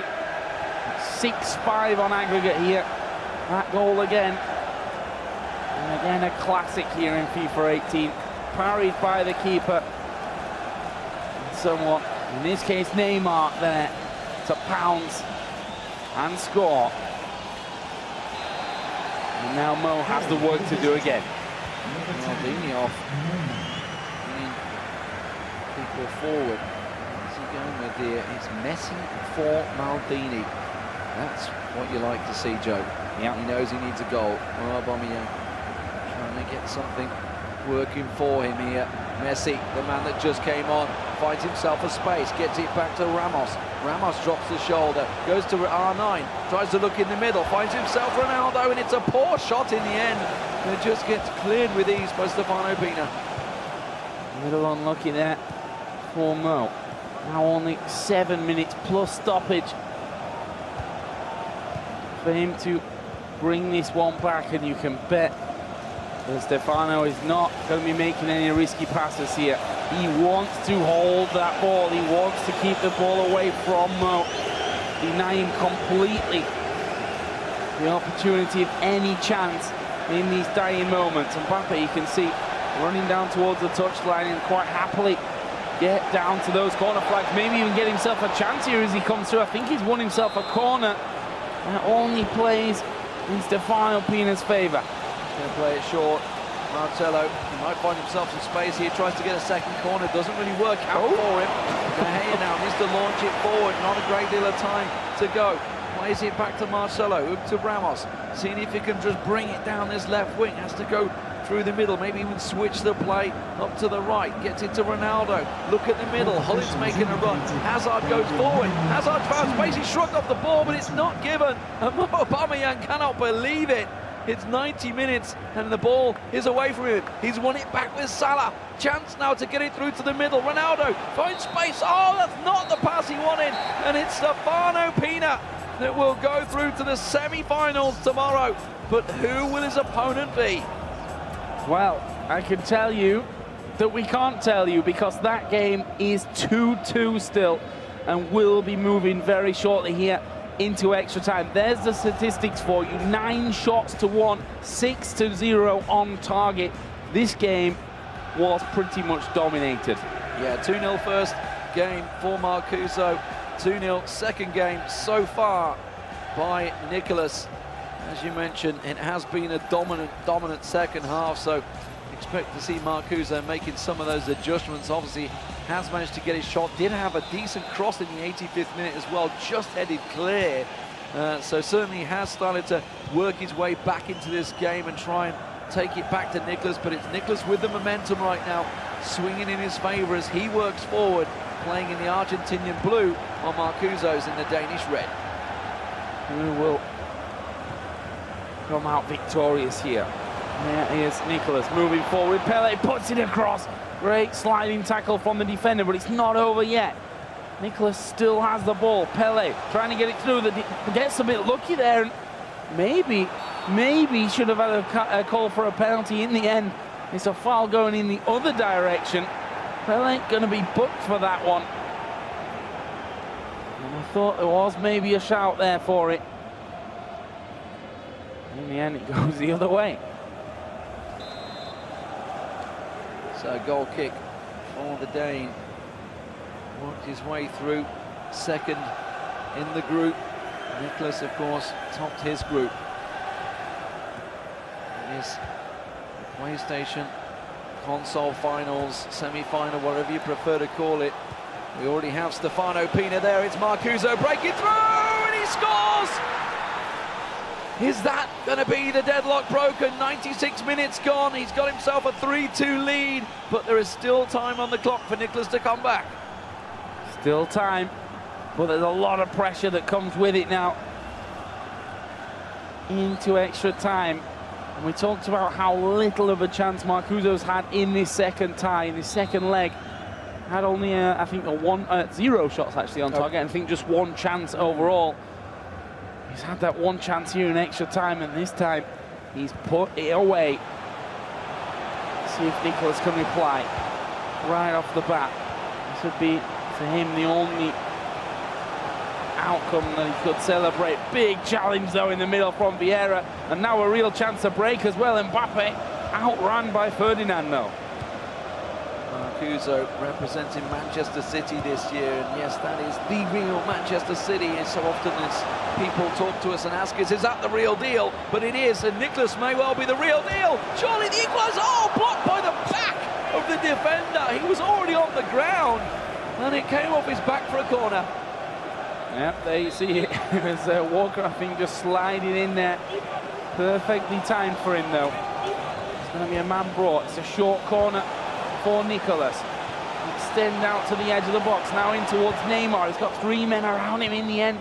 Will lose control of it, and now a chance for Son. A big ball on through as well.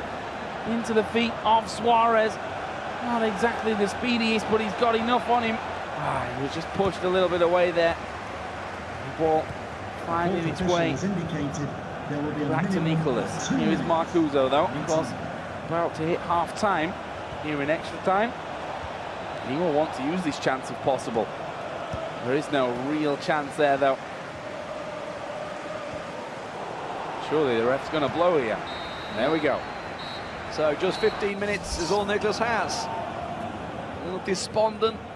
Done so much work to get himself back in his overtime situation.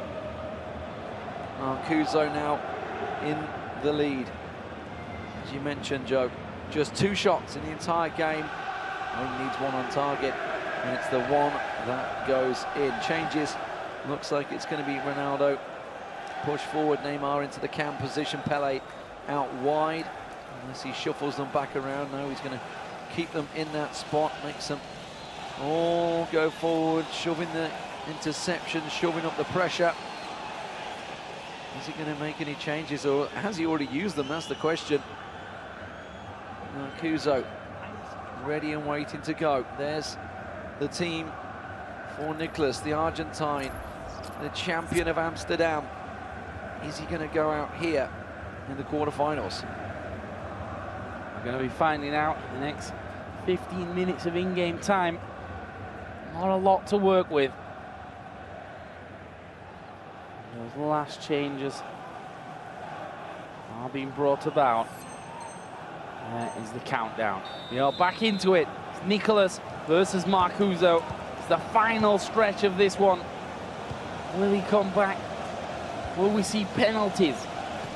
Or will Marcuso be able to hold on to this lead? Nobody wants to go through on penalties, that's no doubt. We want to settle the business in full time, extra time. Either way, on the pitch, not from the spot. Chance for Marcuso. Suarez, oh, he's lost one defender. He's lost two defenders. He gets the shot, the rebound comes in and is quickly scrambled away by Nicholas as he clears his line and maybe gives himself a counter chance. Now let's see, Marcelo Suarez is going to send Ronaldo there up on the top, but it was Son tracking back there for Marcuso. He was the one that won the ball back for the Dane. Now Mbappe. 1-2 for him. Will he get past Ramos? Ramos going down. Once he's back up, he's allowed to get the ball back, switching out to Kante. Yeah, and that's the problem here. Nicholas can knock it around at the back all day. He's going to have to go forward though, which he tries there. Again, defenders get in front of it. 5 minutes to go. That's all that remains. Nicholas, odds-on favourite coming into this tournament, has 5 minutes to get himself a goal, gets it forward. We've seen so many late equalisers from him. It's saved by De Gea. The rebound beaten to him, and Walker puts it out for a corner. We've seen a couple scored so far. Is he going to go short? Yes, he will. Gets it to Kante. Kante tries to wiggle his way through, looking into the box. It's going to be a header, but it's a header clear, and Marcuso will play his way out the danger. Yeah, keeping it very, very calm here. Going to send off Ronaldo. He's got a man to beat, tries to put it through Suarez. Here is Jordi Alba. Scoops it left of the post. Bit of pain on the face of Marcuso. He knows that would have done it for him. If he'd have scored that, he would have won. There's 40 seconds to go in this one. Nicholas has to make his move now. He's got to get it forward. He's got to find a chance. No messing around. 2 minutes extra time given. He's lost possession of the ball. It's all on Marcuso. Needs to try and keep hold of it. Kyle Walker with a rash pass down the wing. It's gone for a quick throw-in. Needs to get it back in the box. He's played it back to his own half. His minutes clock is running down. He needs to get the cross in. Suarez tackled. Walker may well have just done it. He's bought a free kick. Now we're going to get one chance. That's all Nicholas will have here to get himself a goal and take it to penalties. It's a red card. It doesn't matter at this stage, though. They're only going to get one shot. Yeah, Walker already booked that. Red coming out for him as well. There's a pause being called. I believe it was Nicholas that did that. Oh, and just to highlight this, that are his chances, and his chances on goal. Marcuso only having 2 shots on target. One of them goes in. And Nicholas a boatload more. Absolute disappointment for him. Looking through, maybe just trying to have a bit of a pause here to gather himself for what is, without doubt, his final chance to get something from this game. One of the most dominant players throughout 2018, Nicholas, looking at a tournament exit here. He has a free kick between him and going out of the tournament here. Doesn't matter how dominant you are, as Kurt pointed out, it's here and now where it counts. It's going to be Nicholas with the kick. Plays it short, pull it into the box, looking for the header, it's cleared. Marcuso boots it out, it will take it. 3-2, and Nicholas is out of the tournament. Marcuso will be facing Stefano Pina in the semi-finals. Yeah, disappointment, the only word that Nicholas surely will be able to, family-friendly at least, tell us about that performance. He had chances galore, and you have to give it to Marcuso. He didn't have all those chances, but he put 50% of the chances that he had on goal away, and that is what is important there. I'll give credit to Spencer, he called it. He reckoned Marcuso could take him down. He reckoned he'd seen something there with the play, and you know, that's the first defeat in the entire tournament that Nicholas has had, and what a time to have it. Let's have a look at the scores throughout the quarterfinals here. If you missed the Xbox matches, Gorilla, the defending champion, is out, loses to Kurt from Malta, representing his nation, probably the smallest nation as we move on to the semi-finals. Domas Dasari from Saudi Arabia takes down Megabit and a goal bonanza, 9-4 there. And as we just saw, Stefano Pina 5-6 the score there. The Belgian goes through, and now Marcuso, after extra time, will join him, taking down the Argentine favourite. Yeah, and what a final or semi-final for both sides that will be. We're going to have a look at those brackets just so you can kind of visualize. There is Aga coming in, of course, training partner of Marcuso. Needs to prepare hardcore for this tournament, and we know how that's worked out. Maybe not for Aga, he only managed the round of 16, but for Marcuso, who reaches the semi-final tomorrow with still everything to play for. Yeah, the Xbox semi-finals, Kurt versus MS Dasari, Marcuso versus Pina on the PlayStation. And then, of course, the winners will be playing in the cross-console final. Of course, you can join us here tomorrow if you really want to. Get yourself a ticket, come down to the O2 Arena if you're in the London area. It is going to be packed house tomorrow. Let's have a look at some of the highlights of the last 16 games that have played out. It has been spectacular football today, Joe, at the highest level. Absolutely. Danny, of course, going out to Gorilla. Kurt stepping up big time as well.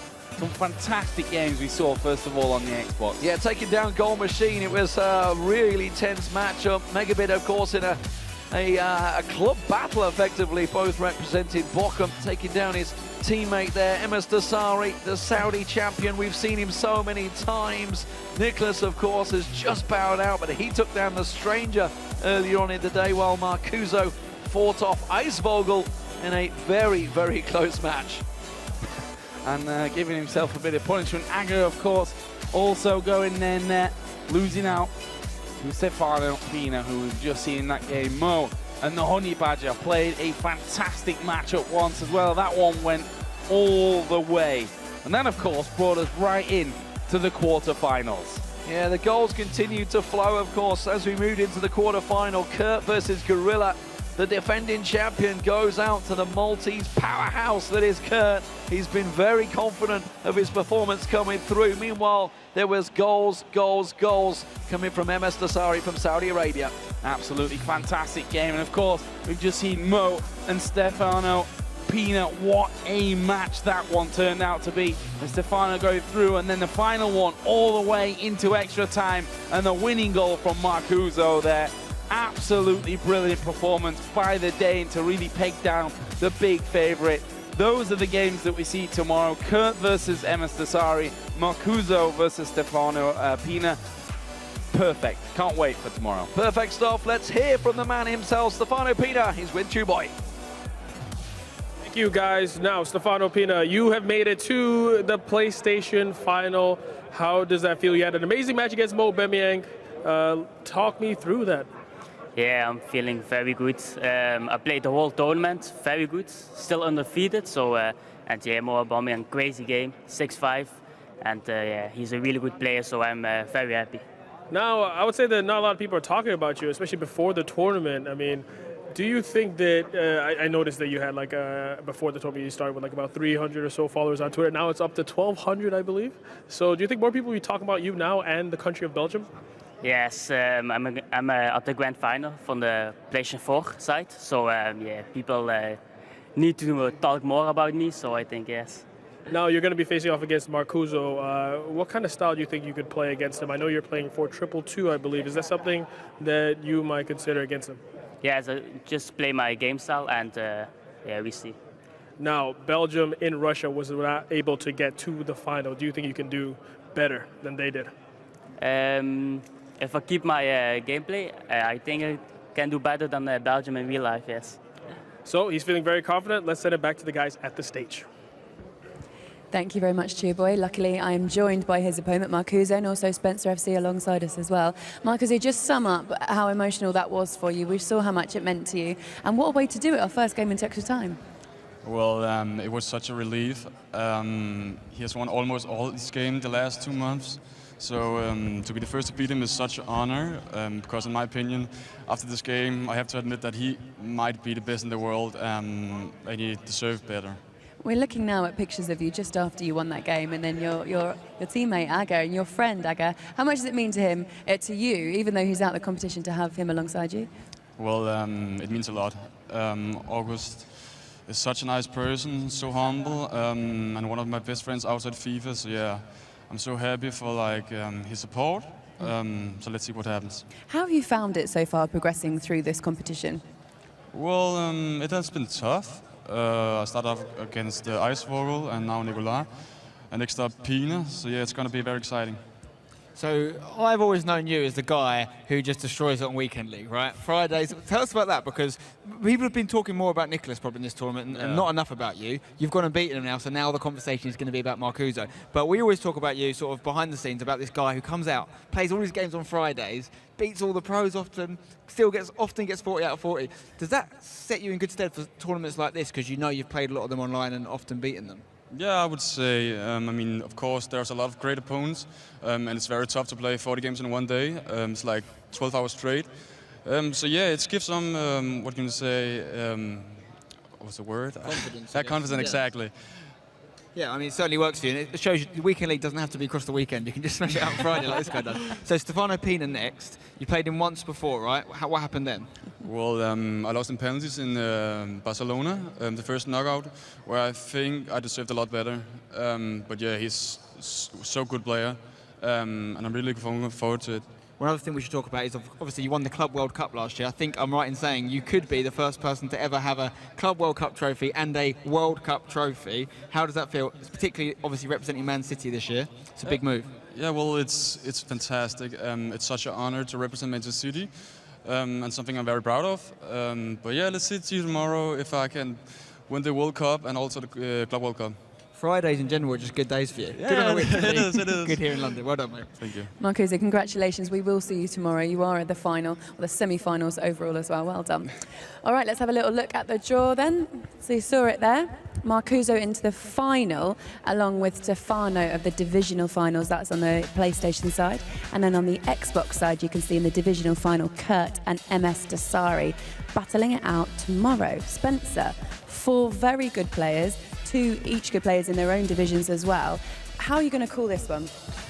Oh, I don't know, to be honest. On the Xbox side, Kurt versus MS Dasari. If you told me that was going to be a match before the tournament, I would have gone with Dasari. But the way Kurt's playing, I'd say maybe, especially considering he knocked out the reigning champ Gorilla, you might have to say Kurt's the favourite in that one. Marcuso Pina, I really can't tell, to be honest. What he just did against Nicholas is so impressive. But Pina's really impressed me throughout the tournament as well. What I love is that we've got a Maltese player, a Saudi Arabian, a Dane, and a Belgian. These aren't countries traditionally you're seeing in World Cup finals, so it's going to be great to see who finally lifts it for their nation. And apparently, according to Kurt, the biggest thing that's ever happened in Malta as well. I don't know if we can vet that or not. I don't know what the guys in Malta think, but I'm sure anyone watching from Malta must be so proud of him. He's doing so well. And yeah, just like the guys from Belgium and Denmark and Saudi Arabia as well, they're really representing their country well, and obviously one of them is going to go all the way. We've had a great day today, haven't we? We have.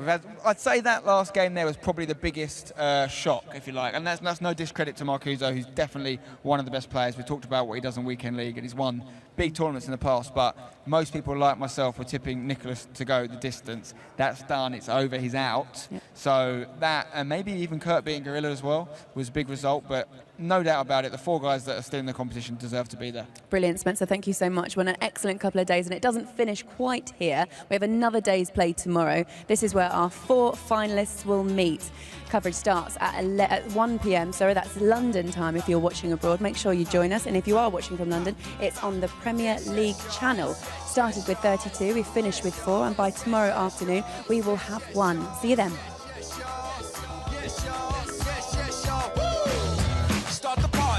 Celebrate, I'm sick of nonsense. I wanna elevate from that familiar feeling. Rigmarole, stress keeps building. It's about to blow. I'm coming to the end of the line. Check my watch, man. Is it about time? I need to move, y'all. Unrestrained, come alive. Remove the chain. Do it. If you really wanna break away, put your hands in the air. Let me hear you say,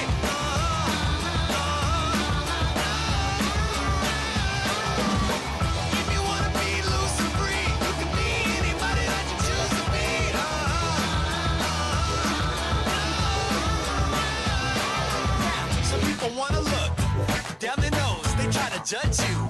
That's how it goes. Don't listen to them. Why sit and take it? This is your life. Get liberated. No one else is looking through your eyes. Who were they to?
y'all. Yes, yes, y'all.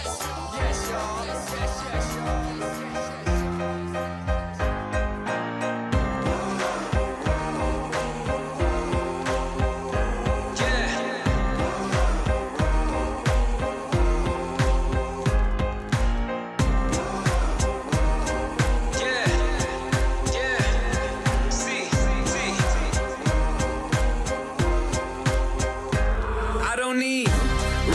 I'm on a mission, I'm paying dues, I'm in position, I'm staying up, it's getting late, you're doing good, I'm doing great, recognition, I'm on a mission, I'm paying dues, I'm in position, I'm staying up, it's getting late, you're doing good, I'm doing great. Hours of practice, they don't feel like working, overthinking, I don't mean to let the pain and hurting.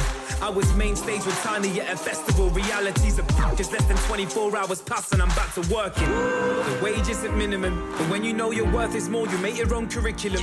Study in the industry, I know you see me killing them. Nice, it felt so real, I had some moments I was living them. Celebrity, civilian, walk amongst the greats that you ignore. The ones relentlessly pursuing every key to every door. It's evergreen and evermore if you're content with living normally. I'm handing in my notice to the world on record formally. I know this life is right for me.